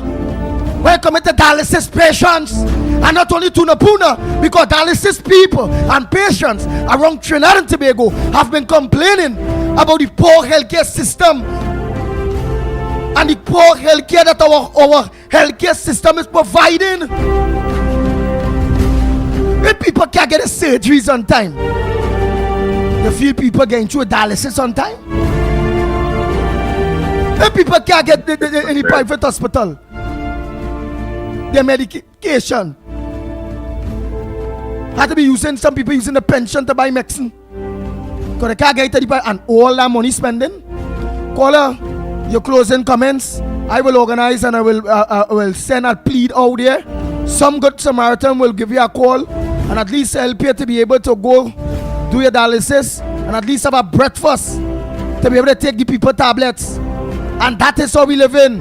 So while the Auditor General, or call him in birth, Finance Ministry, and the Attorney General playing the fool with what is needed is the money. It's over $3 billion. People's life could have been better if all they channel the money in the right place. This man got to be big man, so got to be on here crying, begging, pleading. Come on now, man. And then people will want to tell me or give an excuse why they cannot be outside this Thursday coming 1 p.m. Brand Lamar Promenade. Man, you go ahead. I'm just doing the best that I can do for you. What you need is a government that care, a system that is working. But unfortunately, we have the PNM government led by Rowley and a bunch of pack of political pipers, crackheads, sprangers that just piping out this country and leaving its children. That's how pipers, them sick in the head. We have to send Rowley and them to a medical institute when the next general elections come. Let me be real. A piper is a sick person, an addict is a sick person, and Rowley and the whole government need to go rehab.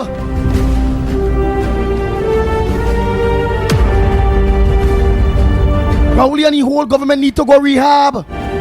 Because at the end of the day, while they cannot account for this or account for that, what's going on with people? And then you, the people, don't want to come out and stand up for yourself. Almighty God say He help those who help themselves. There's God in all of us. Caller, I'm so sorry for your pain. We brought that on ourselves as Trinidad and Tobagonians. And staying quiet and this continuing, it will come on to us more and more and more and more. It will never done. It will have plenty more cases like you going and call the radio station. What you go see? Andy, You're close. Andy, go ahead, caller. Andy, you could see that pharmacy in Mount Hope. No, they sit on the line long going on with them. And then people reach up by the counter.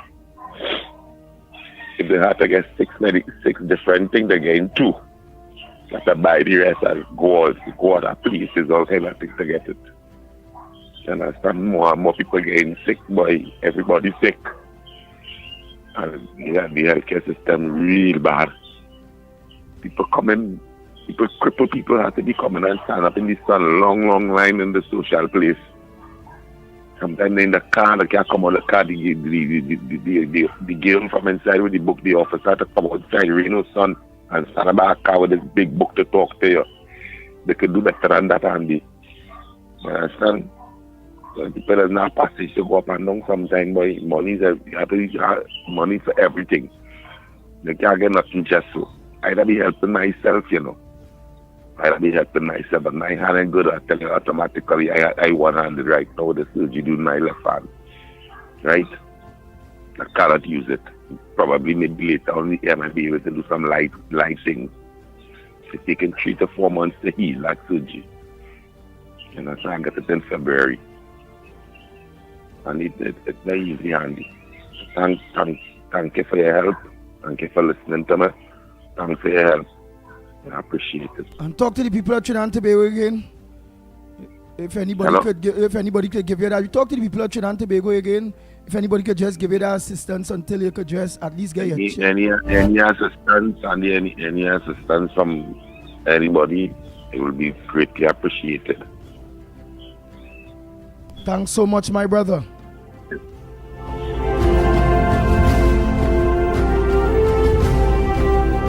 And anybody willing to give that assistance, you can get at him at 266 6847. 266 6847.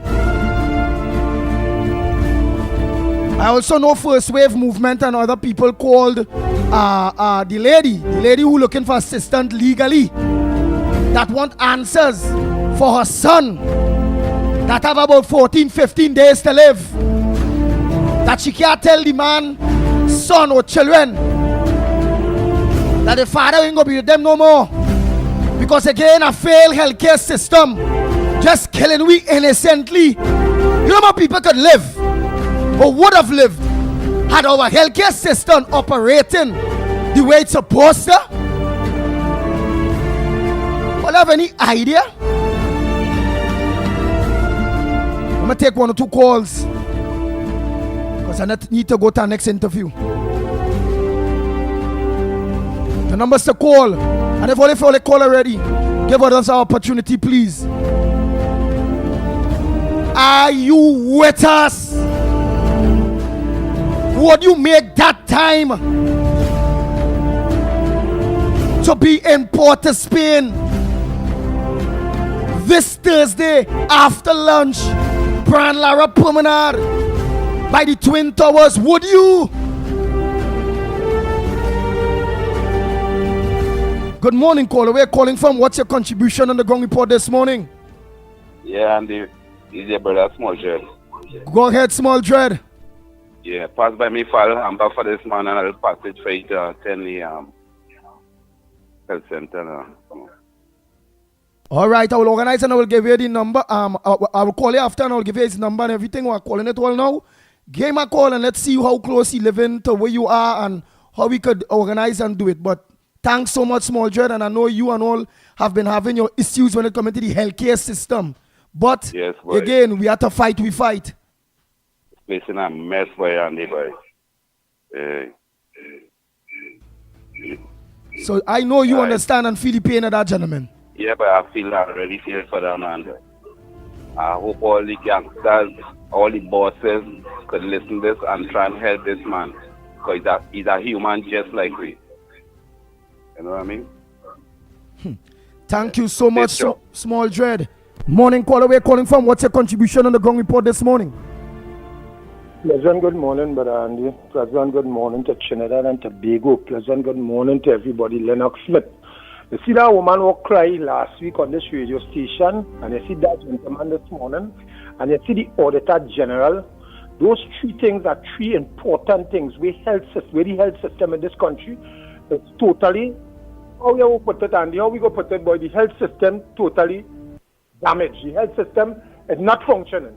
So as a result of that, I would like to ask, I'm begging, I'm pleading.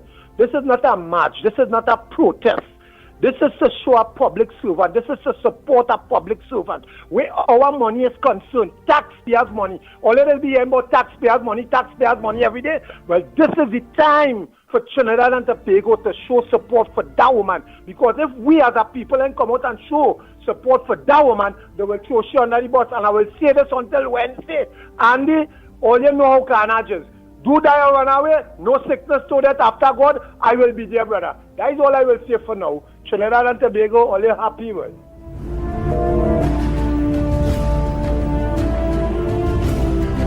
Good morning, caller. Where are you calling from? What's your contribution on the Gong Report this morning? Caller, good morning. Oh boy, all the lines are cleared.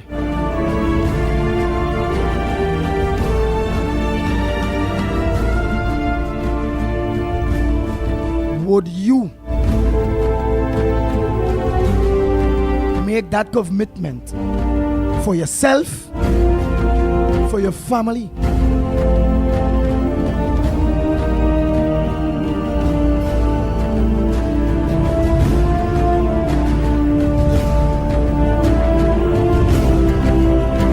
But meanwhile, let me get on to the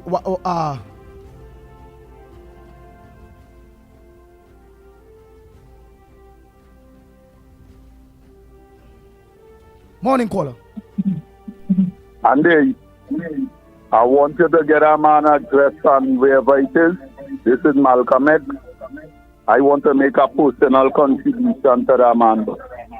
Because let me tell you something now, man. Them things touch people, boy, with the kind of money, boy. It's billions of dollars these people can suffer. Look right now in Tobago, them chicken farmers and them see how the cold storage is working, and they point them out is because they vote against it, and them they're going through that vote turning over, this and that, shark biting ways, a blight with it, boy. Oh God Manning, boy, I sorry I can't invoke you, boy, for the hardness of these people, boy. And they called me after the program. I want to know about that man, boy, and where I could make a contribution to it. Amen. No problem.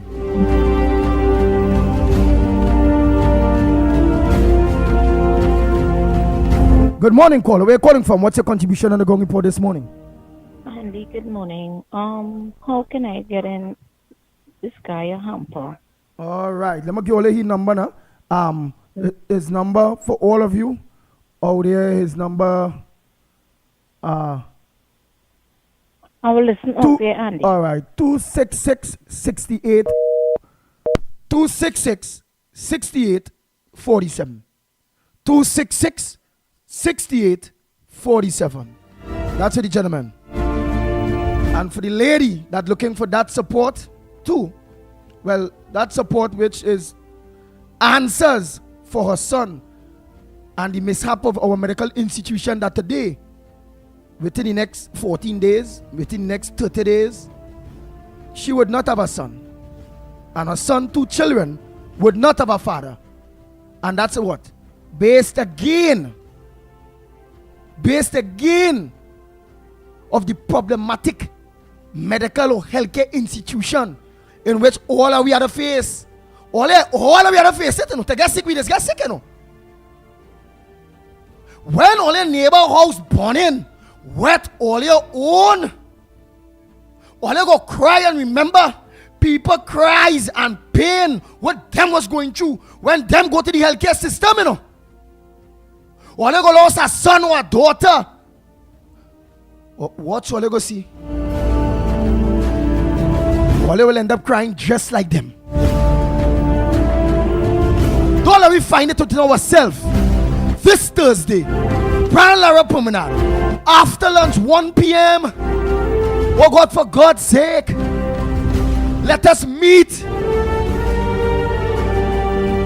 Let us give that support to ourselves. Because the 3-point-something billion that missing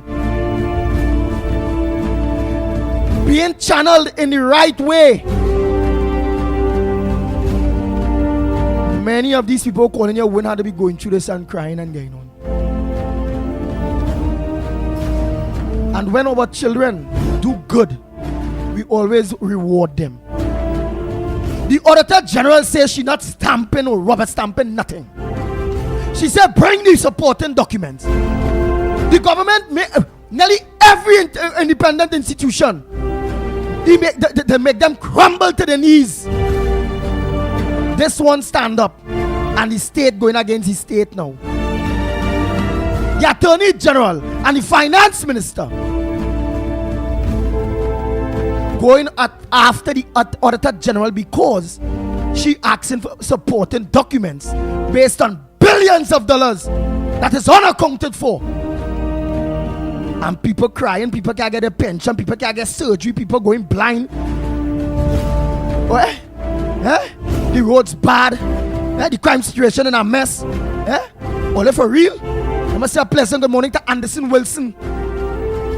And all of you on the Beatum there, a pleasant good morning to you, the Beatum people. We will work together very soon. You all are among some.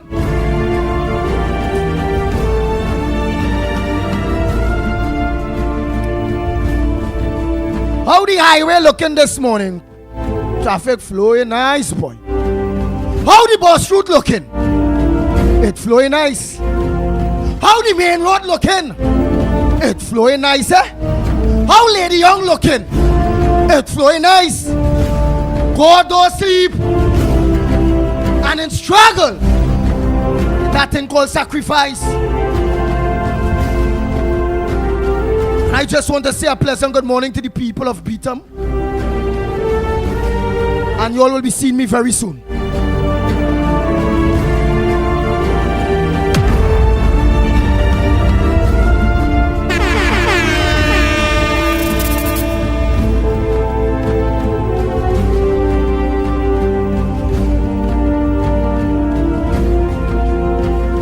I'm going to take one call and I'm going to call Senator Arnold Roberts. He will be able to help break down why people have to be calling and crying so. What is the importance of billions unaccounted for and people cannot get the basics that they need? Go ahead, caller. Pleasant good morning to you. Where are you calling from? Good morning, Andy. This is Imam Kazim. Imam Kazim, a pleasant good morning to you. You're sounding very vibrant and strong. That's very nice. I've been trying for the longest while to get in contact with you, but nevertheless, I know the station is so popular and so many people all over around the world is listening and they need to get on the radio. I mean, I just want to highlight some of the things that have been said, and it is so much nice to endorse all those things, and we will try to make every effort to ensure that we live a better life. We want to live a better life. This is what we are saying. This is the mantra. And we are not getting it, and we will not get it until we make an effort to sacrifice time. Time waits for no man. And therefore, in this concept today, I want to say, whilst we will try to go all over the place and extending, our courtesies and letters and so forth, which is good to highlight, I feel at this moment in life we have to be prepared, my dear brother. We have to prepare for success, we have to prepare for failure, and all that will come about if we do not put effort and we do not commit ourselves to the struggle that all of us, the people of Trinidad and Tobago, is fighting for. We will not get the result that we have. And I am saying it in the context that election is due upon us. It can be called at any given moment now, right? And we are seeing what is taken to our eyes. My advice to the people as an imam, I have been on my podium, I have been throughout the length of this country, alerting people that we have a challenge before us. We have to remove the evil and enjoy the righteousness. And I am asking our people, let us not wait until the date of election is called or our candidates are being pronounced. Let us take the time in small groups. Let us go out there, meet the people, talk with them. Because there are many people in remote areas who may not have access to our radio station, to newspapers, so they don't know what they're going on. And therefore, I am asking and pleading, just like how you are, making the effort in Sandy Gandhi, meeting every nook and cranny, finding every effort to go there and meet the people of this one strata of society, to present yourself as a good candidate.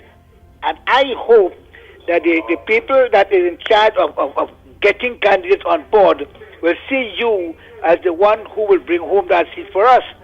So therefore, in this context, I am asking and I am pleading with my people, yes, your contributions are worthy, but the fact of the matter is elections are won on election day. And therefore, it is in this regard I am trying my best to do such. I am asking you, let us take some time. If it's 1 hour for the day, 2 hours, go out and meet our neighbors, go out and meet our brothers, our sisters, and encourage them and show them what is taking place in this country. Let them know if we continue to stay in our homes and do not make the effort to go out there and remove evil, we are surely going to go back into the same place again. So, brothers, keep up the good work. Let me try to struggle. Let us try to encourage people to go out there. Let me start now. Let me measure the road. Let me walk the road. Let me talk to our people. Alert them to what is taking place. We cannot wait until the day of Rowley will call the election and catch us with our pants down.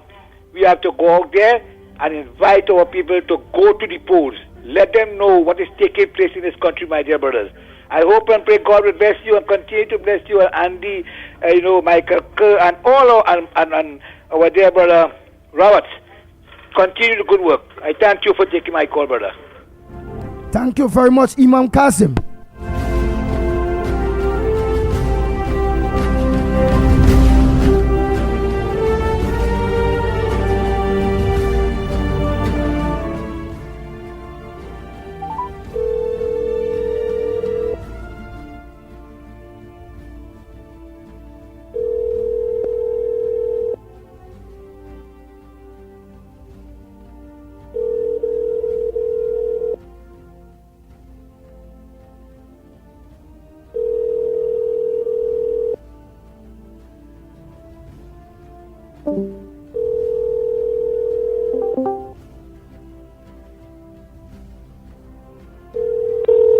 Your call has been forwarded to Yeah, trying to get Senator Anil Roberts. Mikey, a pleasant good morning to you, my brother. By the meanwhile, you go ahead, Mikey. Hey, blessed morning to you, my brother Andy Pitbull Williams.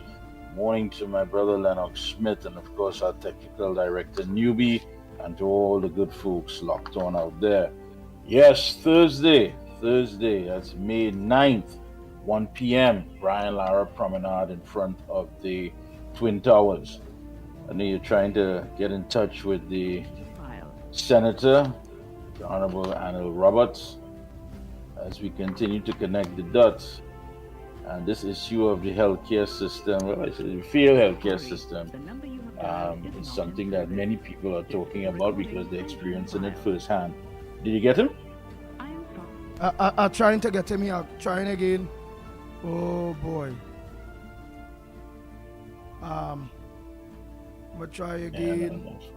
And of course, the issue of the EBC,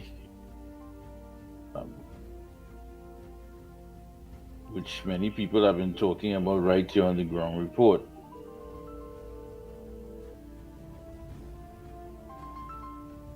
Let's see if you make that link. I think it was Malcolm X this morning who was speaking about the commissioner's statements, inaction of the commissioner of police, with 4 dead and 8 wounded in a mass shooting at Cookery last Saturday night. The list goes on and on every Monday morning. Something's happening. Your call has been forwarded. We will get him in a bit. I feel we will get him in a bit. We will get him in a bit. I will try. We will get him in a little bit. Yeah, perhaps he's up and down making some rounds as the case may be. And if you want to hear from the folks on the outside, Thursday, the big day. And I must say you're doing a wonderful job mobilizing, getting people to understand the stories that are taking place. This goes behind the headlines, because even the media as well has been making some statements. When you listen to the consultant Judy Raymond, the individual, she said that public officials need to be more willing to answer questions fully openly, encouraging them to simply answer their phones. You have to beg them to answer their phones. And when they talk about public officials, let's put it where it needs to be in the right perspective. The Rowley PNM government officials, Because when you could have someone who is saying that the finance minister has made it quite clear to them when they try to get answers to many of the things taking place, he told them straight to their face, I just block your numbers. I just block your numbers. And Rowley is like, well, I can't understand how could you be a part of my administration and not talk to the media as though he wasn't aware of that? How accessible is he? Hello. How many days have gone by when people ask, where is Dr. Rowley? Hey, morning. Nice. Senator Arnold Roberts, a pleasant good morning to you. We got a House of Representative perspective through Dave Tanku. Right? We also listen to the Honorable Saddam Hussein and all those various things. But you know, we always have to come to a grassroots too. You know, just to get a perspective too of the Senate in which you are on this whole issue of while people suffering, while people crying, while people need help. This whole issue of that missing money and the brunt of the Attorney General office and the Finance Minister on the Auditor General not wanting to rubber stamp or clear nothing unless she have supporting documents. What says thou, Senator Arnold Roberts? Good morning, Ground Report. Good morning, Trinidad and Tobago. Andy, glad to hear you're back, powerful, strong. Mikey K, Lennox, everybody, good morning. It's quite simple. When a mother gives a child $20 to go down to the store to buy $5 in seasoning because she run out of seasoning and she cooking bubble in the pot, the child has to go bring the seasoning, $15 change, and maybe a little receipt. If the parlor just write up a receipt or if they have automated receipt, and then the mother will check the receipt, $5, add that to the $15 change, give the child a kiss on the head and say, well done. That's how you account for money. If the child comes home, the money done, no side, no bag, no buy, nothing, no seasoning, and no receipt, the mother will be very angry and ask the child, but where the money gone? What you did with me $20? What is going on? That is what is occurring now. The PNM has been put in charge by a slim majority to manage your money, the people's money. And some people, when you say taxpayers' money, they feel that taxpayers is only rich people and you have to have a company and you have to have a big executive and you have to be huge in the responsibility of business and so on. Taxpayers are everybody. Anytime you buy a bread or water or juice, you go in the grocery, you go anywhere and you pay a little VAT, you put gas in your car, whatever you do, you pay tax. That's your money that the PNM has been entrusted to spend and to account for. The PNM is unable to account for $3.4 billion of so-called revenue that they claim is existing. And then they also cannot account for an extra $1 billion, not $20 like the mother send the child to the parlor. $1 billion.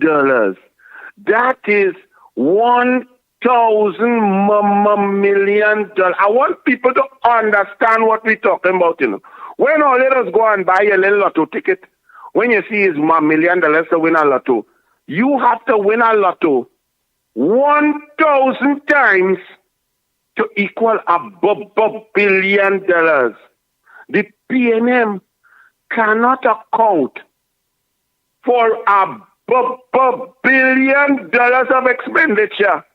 And because they cannot account, and because public servants, which we always tell you all, the PNM must be removed from power, not for one term, but not for 2 terms, but for at least 3 terms to save our democracy, because the PNM has corrupted everything. They have put Balizé poison in independent institutions. You're supposed to have an independent judiciary. They put Balizé inside there. where a judge sit down on a case for 4 years and then say, oh gosh, look, my PNM brother is on the board who bring the case in the EMBD. They put PNM in the president's house. They put PNM on top of the Integrity Commission, is the neighbor for 25 years of Newman George and the Speaker Blue Hair George. They go on in everything, and now they go into the Independent Auditor General. They went and interfered with the Independent Police Commissioner by thwarting a list of merit so they could appoint who they want, and the country's in a mess with blood flowing all over. The Auditor General never in his, now it had PNM thief before. It had PNM thief in the 70s like Privat and O'Halloran, and come down from with Jean Miles blowing the whistle on them and then she disappeared. It had PNM thief in Carani Racing Complex, Mount Hope Hospital, Financial Complex, Highway, BWIA, Tesoro, Project Pride. It had PNM thief all the way in Landate, Scarborough Hospital, Tobago Library, Tobago Shaw Park Entertainment Center. It had PNM thief all around. But never before has there been such a PNM thief. They thief so much that they cannot even account to the Independent Auditor General. And now they're waging war on a woman. We ain't even know it was a man, woman, or child. We don't know who the Auditor General is. The Auditor General report has always come out and give criticism of expenditure here, there, and there. But this paperwork was missing, this one, that. Always.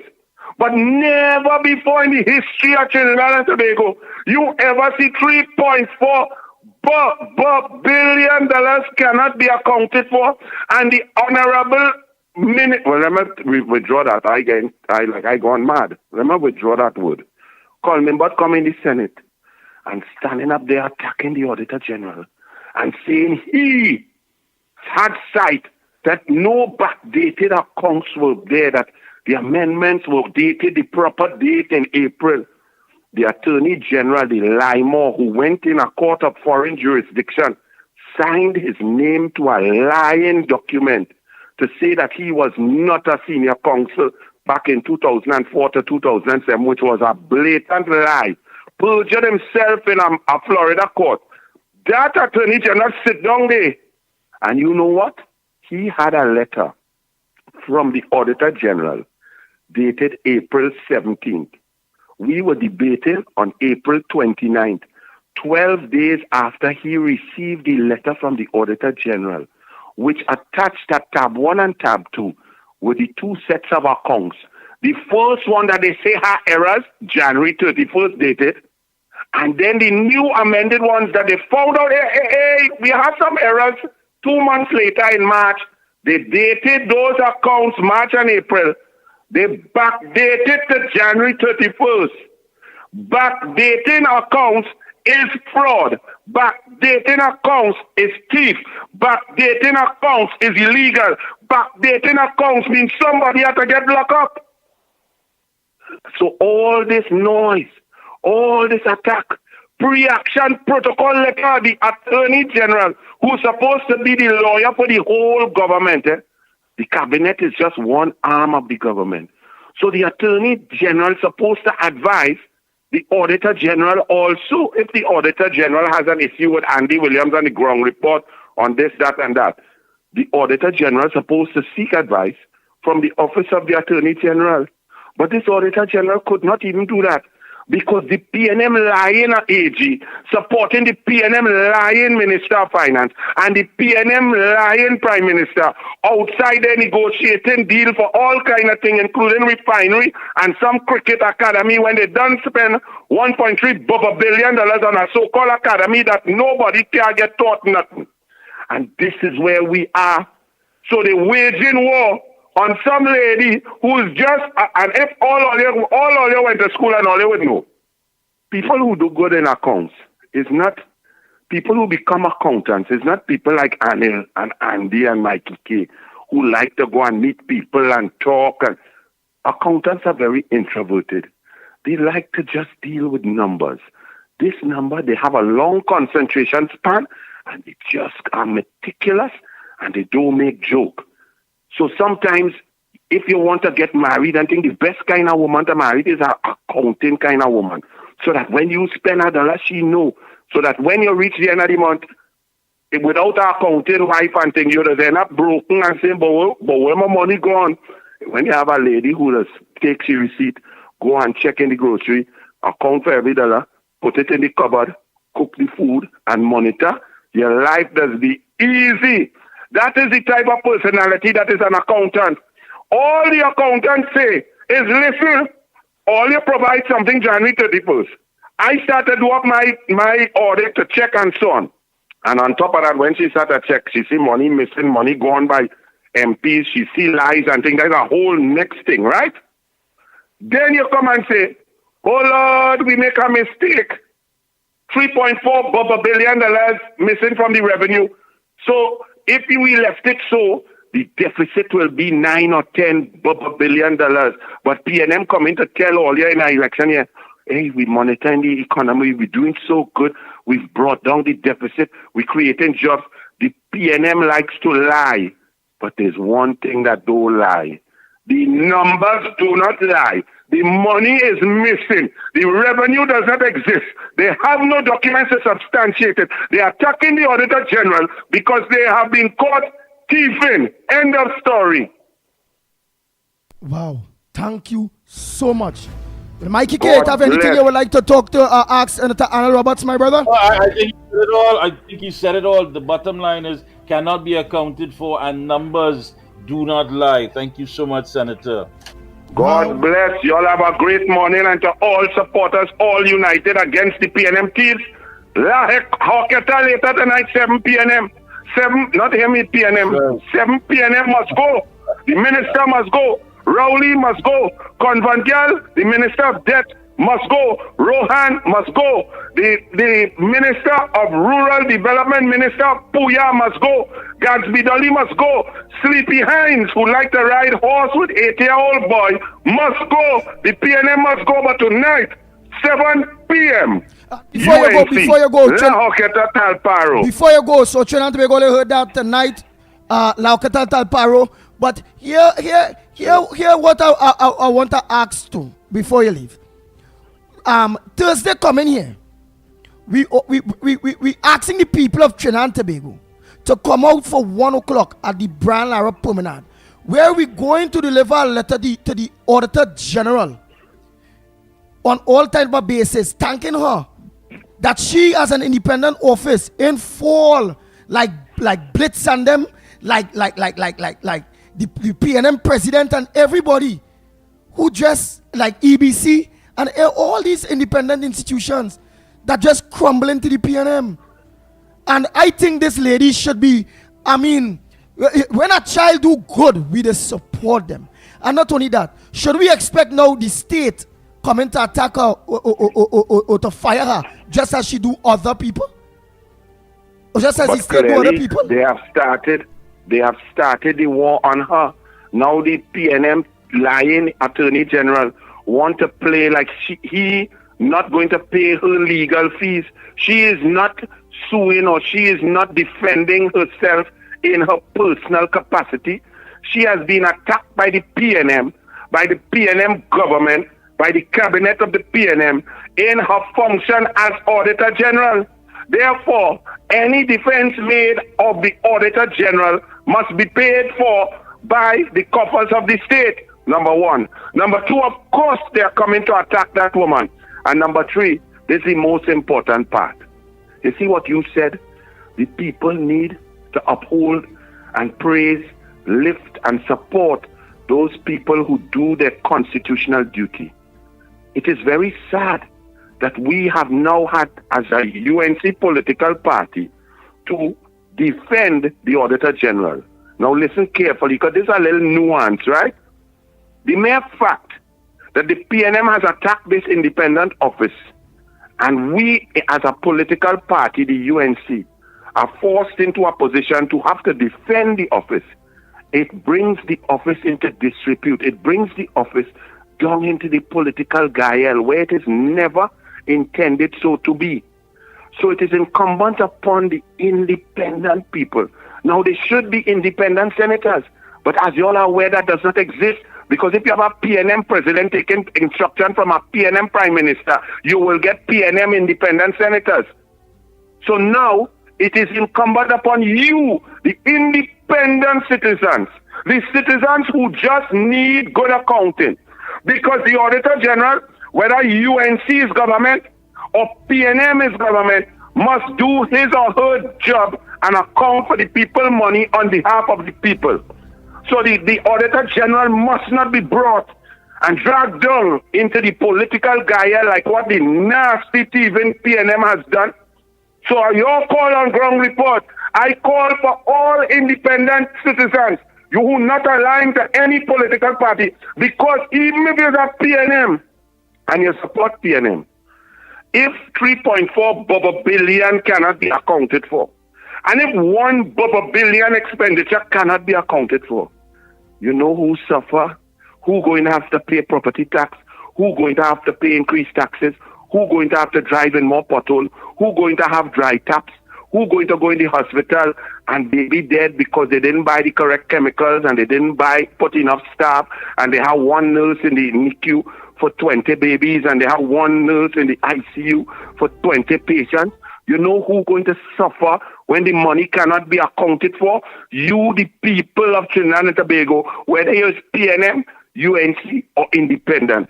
So everybody who is independent, everybody who loves the country must go out there Thursday and support that Auditor General, not to make she like UNC.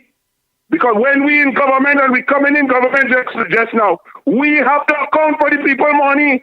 And she will have to audit the accounts. And we must get a taxi or do anything. We must deal with paperwork because paperwork is transparency. The PNM have lost the mandate to govern. Elections must be called now. They have been caught stealing, not by the UNC, not by political force, by an independent office, constitutionally held. And she did her job and she's supposed to do it. And the PNM must leave her alone and stop waging war on her because she caught them thieving. God bless. Thank you very much. Oh boy, Mikey. Yes, indeed. So we see how important Thursday is. I want to thank the senator. So Thursday, you have to come out in your numbers. Yes, indeed. Boy, I tell you. Where we at? Where we going? Where we at? Where we going? Morning caller. Good morning, Andy, Mikey, Lennox, Newbie, and to everybody out here. Good morning. Well said, Senator. Well said.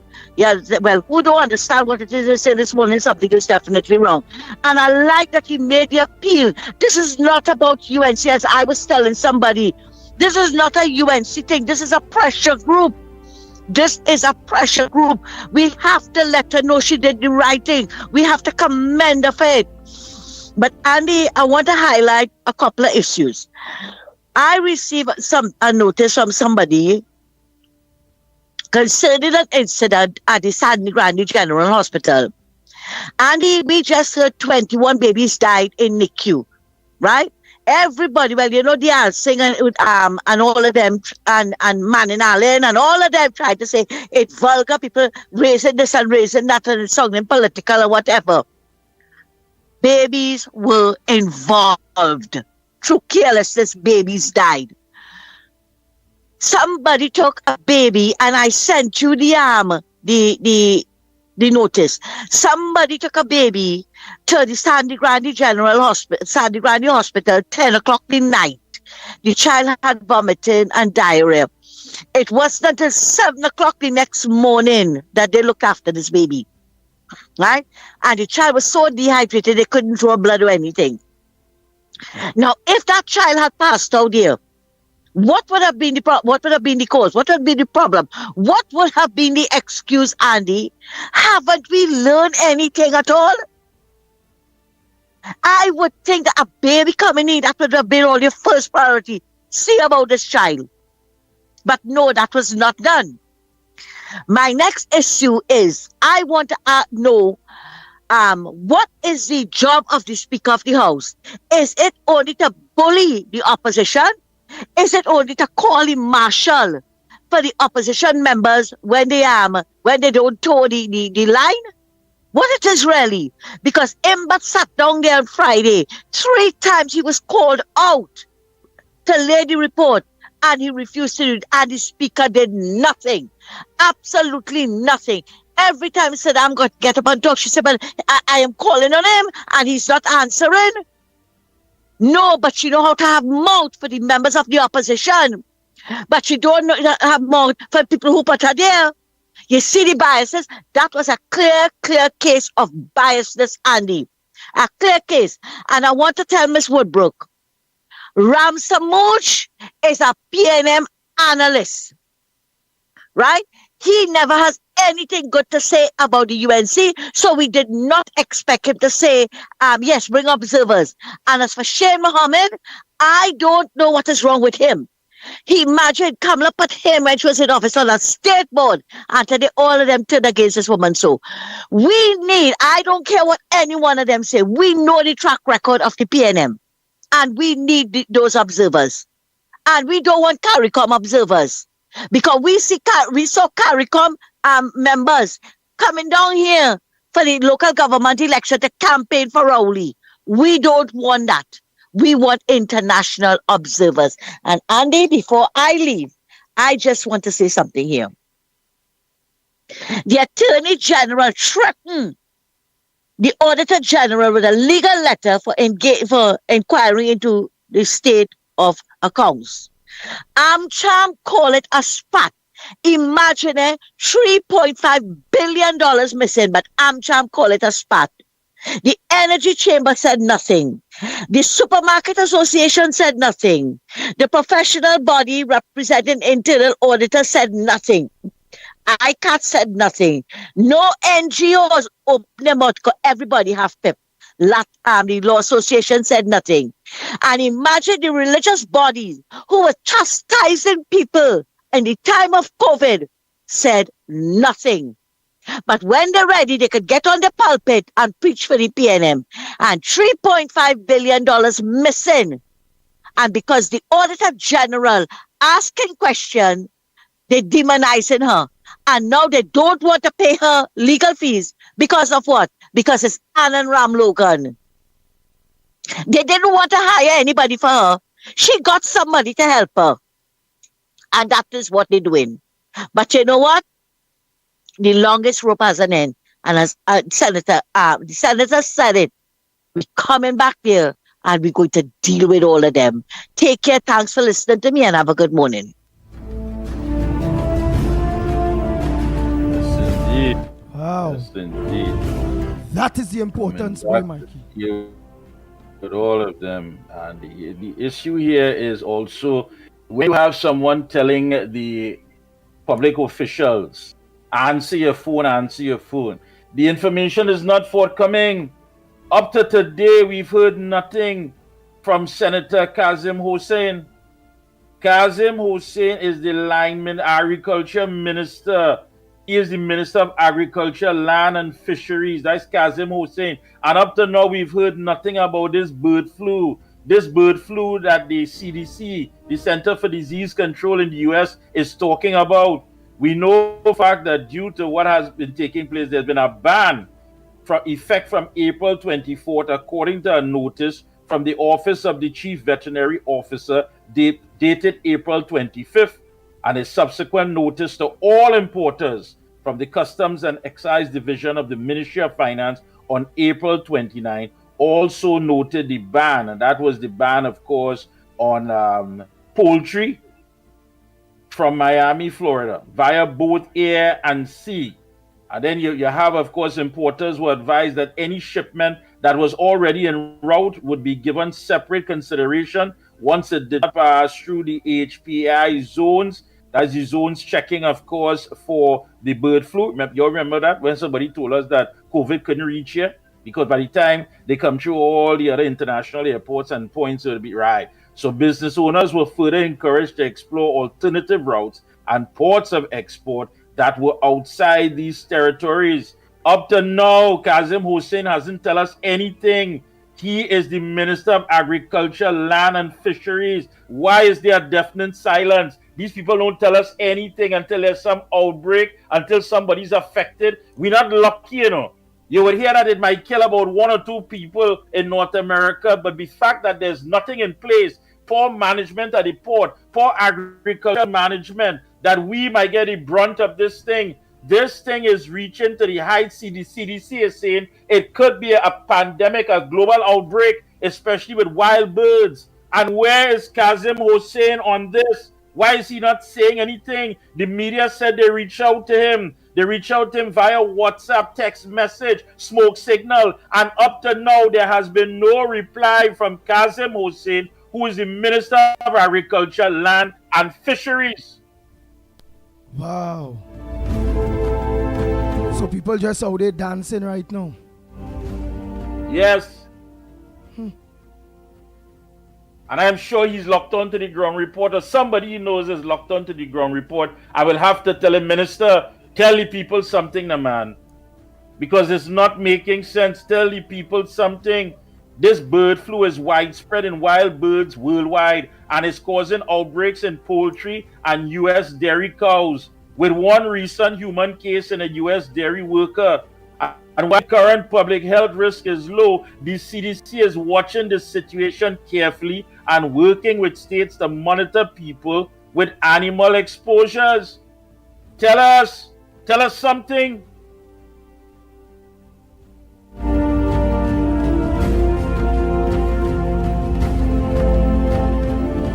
We sir. Shantabago, the lines are open. Wow. The numbers to call 229-0251, 229-0251, or 239-5120, 239-5120. Send up a WhatsApp call. Send a WhatsApp text. Voice note, in fact, at 366-3053, 366-3053. This Thursday, very, very, very important. Morning caller. Morning, Andy and Lennox, Mikey. You know, Anand Ramlogan is redeeming himself, and he's getting public support because of all that Nelson stuff that happened in the past. And I think if he wins this, that all the other cases he's taken, he's been taking on some constitutional law cases for 8 years now, quietly in the background because he was humiliated. You know how they arrested him and they put him in the trunk, the car, in the backseat of a police van, and they dumped him in the jail there. And he looked embarrassed and he was sweating, and he poor guy. He's kind of a little bit obese there, but he was kind of worried, you know. And I think if he wins this child case, this class action lawsuit, that will solidify his career. That he will be the man, because we've never had a case like that, and we need to have one because of the recklessness of this government. This government don't care about standards. They don't care about quality of life. Because I'll tell you, standards mean breaking all protocols from government officials to the running of factories, everything. To even the guys who died in the pipeline. That is standard of care, duty of care. Quality of life, we have people living in galvanized houses. People begging on the streets, and just children getting exploited in the workplace. Like long time, when we was long time. And they don't care about your future because they're thieving billions of dollars that should go for school repairs, upgrade, building of brand new schools. Actually, no repair of schools. All these schools look like a dump. They need to build brand new first world country schools. And we need to have zoning laws. And not this EBC nonsense. Well, when you represent your community, you're from your community. You're not from South coming to represent Madras Road. We don't know you. What you doing in we village? So you see, it has to be an overturn. And if this protest on Friday happens, I hope nobody gets arrested. I hope you guys push back. You have your water. You have your safety, or you should do a prayer session because you have the right to pray. We go pray for peace. That's what you have to pray for. Because you see that First Amendment, that first right, that right in the Constitution, the right to assemble, all these things that you guys have, that is all fake. The police don't give a damn about your rights. I see Well, we look forward to Miss I will Madras try- for I'll you keep on positive. Thursday, please, God. Yes, you'll get a good turnout. People come because you will pray too for peace. Those who want to pray, bring the And candles and pray. we look forward to you being there as well, Miss Madras. hope You will so. be out there with the numbers, right? I'll be if I'm not, I'll be listening on the radio and I'll be telling you to go because the only way this country will change is if you have a violent overthrow and people will die. But you have these Listening on the radio. Miss Madras, this is not a cricket match, you know. This is people coming out in their numbers. They are talking. Let me try to let you understand what's happening here. Yes, you sound good with your contribution, but that does nothing to help the fact that there are more murders than days of the year. Babies are dying, Miss Madras. They can't come out there. They're dying. High unemployment. Women are compromising their sexuality to feed their children. There's a forex challenge, high food prices. You heard the senator, over $3 billion in our money is missing. $1 billion in expenditure unaccounted for. Let's not forget those school children that fell through the cracks in the height of the pandemic. Senior citizens cannot survive. Not only are they under siege with home invasions, but they're burning them now. They're burning the bodies now. That's how sadistic and sick these people are that are jumping your walls. The middle class has been wiped out, and the PNM created the working poor. This is not a cricket match. This is not some event that is happening that you can stay in your comfort zone and listen to on the radio. You have to come out, whether you're wobbling, whether you're bubbling, whether you're hopping, whether you're skipping. You have to be there Thursday, May 9th at 1 p.m. And that's it.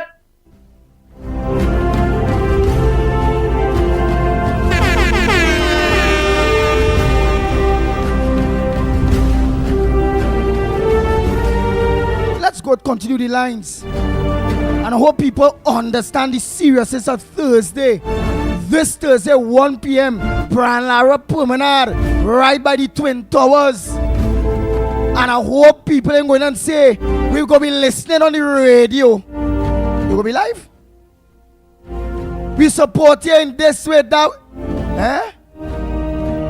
Yeah, you only go. And only look back. We're going to be in your house. The revolution will not be televised. Exactly. You have to be there to experience it. It didn't come in with over no radio. It didn't come in over nothing. The message had to come over from all the true patriots to the government. Enough is enough. That's where it's coming over. Nobody feel it too stush or elite or the too posh. Well, this is not for you.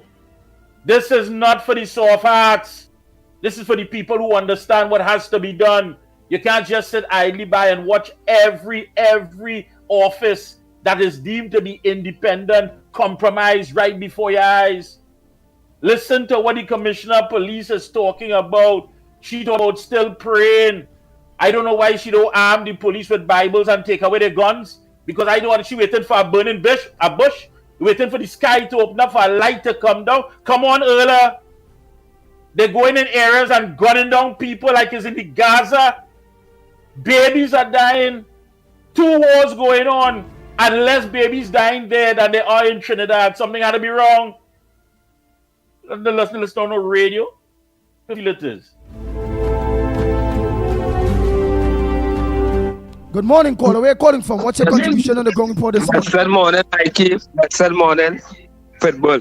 Rest said Mikey, we got a cricket match. They bread and butter issues. We want to know where my money gone.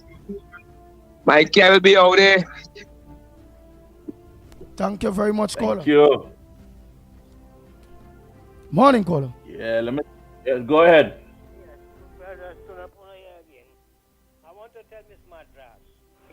And I want to This tell is you, real, Andy.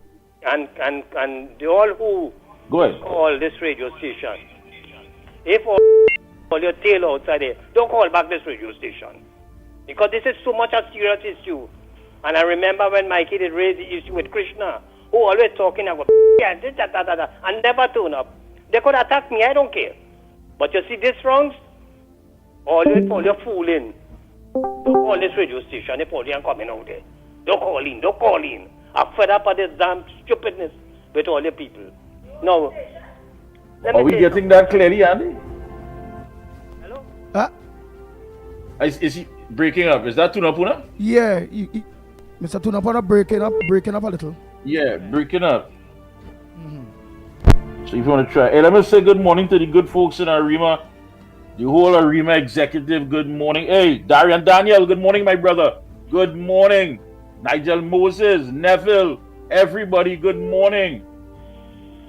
Can't forget my brother to Sean Martin. Bishop, morning, everyone.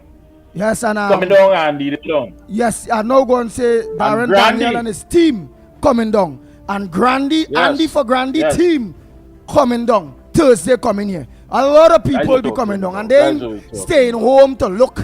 They ain't staying home to do this. They no. No. They understand we need that Darian. sacrifice. Darian done lock down our Maxi already. Good job, Darian Daniel. The man say he done lock down 24 in our Maxi already. And he looking for next Maxi. So Arima will be represented when they see Thursday when we roll out. So Arima, good job to you. They coming out by the numbers. They ain't sitting down and waiting to hear nothing on no radio where they coming across. No, you don't have that luxury. You don't have that privilege. You have to get out there and be part of it. Who we have before we wrap up? Morning, caller. Morning, gentlemen. Barack Bob calling here. Gentlemen, Thursday my daughter writing Cape. She writing it today, Wednesday and Thursday. And I had to drop she and pick she up. But if she had to remain late in school for about a little half an hour herself, she got to make that sacrifice. Because if I just had a spinning for a little 10, 20 minutes, I had to show my face, I have to give support. Because let me tell you something, and it's be saying this over and over to this population. It's only when something happened to we, then we just be looking around and saying, oh God, I'm going and protest now. The other day I see a lady, she gets some ticket in the vehicle, she bawling now, are ready to protest because that is unfair. But all the other people who get tickets, she come out to protest. It wasn't unfair. Good for them. The government collecting revenue. Now it happened to them. They want to come out. People, put aside every single thing all you have and show this government that billions and billions, and you know how long this thing going on. These billions and billions of dollars unaccounted for is directly related to all these killings and robberies and murders and things, because people have food to eat. They have to look for something. If this money goes in the right places and invested in the people in the country, they wouldn't have that necessity to go and rob and kill and murder people in this country. All of you wake up and understand that the government is directly related to crime in this country. And we have to show them that we're not tolerating this anymore. And we have to come now and decide that, here what, we don't want them anymore. They have proved for 10 years that they have been a failure. This is time now. Have a good evening, morning. Take care, gentlemen. Later. Morning. Oh boy, time check. It's about 3 minutes to the hour. Yes, 3 minutes to the hour of 9 o'clock. And again, the importance. We will continue that interview with the gas researcher and Mr. Researcher tomorrow and many others. You all have to get the stories of the people. The importance of coming out. Whatever you all are lacking, whatever you all are bawling about, there's a result of just that. Not being able to account. And if they could account for some of the things, because they're not channeling it where it is very important, which is to spend it back on you. You, the people. Don't away $400 million. Well, of course, yeah, I think what you said there, Andy, of course, really and truly should ring home. When you have all this money that cannot be accounted for, I mean, something has to be wrong. It didn't help with healthcare. It didn't help with infrastructure. It didn't help to deal with crime. It didn't help to reignite the economy. It didn't help with any of those things. It's no different than the people who recusing themselves from cabinet for numerous amount of times, when in fact it has nothing to do with any of us except themselves, their friends, their families, and their finances. They're the only ones living good. All of us are striving to see if we can live better, that we must live better. That's motivating us, because we saying to ourselves, my God, evil can't reign for so long. Evil can't reign forever. Something has to be wrong here. We have to live better. We must live better. And come Thursday is the start of us putting forward all that we have on that journey of living better. 1 p.m., Brian Lara Promenade, right there opposite the Twin Towers. And from there, we head to the Auditor General's office. Rhea, That's what it's and all That's about. Not Love. Oh boy. Coming up next. Right, so coming up next. That's right. Yeah. Next. Yes. Not Love. So Rhea's already in studio, folks. Got to make our way out. Again, be safe out there tomorrow, God willing. Don't forget Thursday. And of course, later on tonight, our very own Lennox Smith Corridor Transformation on social media. And of course, don't forget tonight, Monday night meeting. Very important. Get out there. It is very, very important. Big, big night.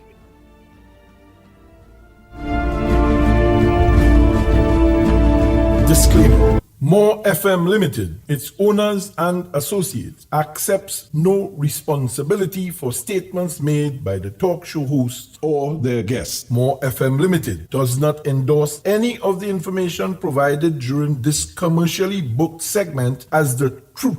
That you have to judge for yourself. We, however, reserve the right to question statements made. But in this time of misinformation, government-controlled media, and corruption, it is sometimes hard to get the truth. But we must try. It is not our intention to discriminate or annoy anyone. We believe it is our constitutional right to free speech, to voice our opinion, and our duty to the population and country to expose the truth. More FM Limited takes no responsibility for the opinions of others. Shiny Ari Restaurant is open for breakfast, lunch, and dinner 7 days a week from 6 a.m. to 10 p.m. 67 Western Main Road, St. James, opposite Standards. Serving local breakfast items like sada, fry bake, roast bake, and pies. With all your favorite local fillings. Assorted lunches available from 10 a.m. to 3 p.m.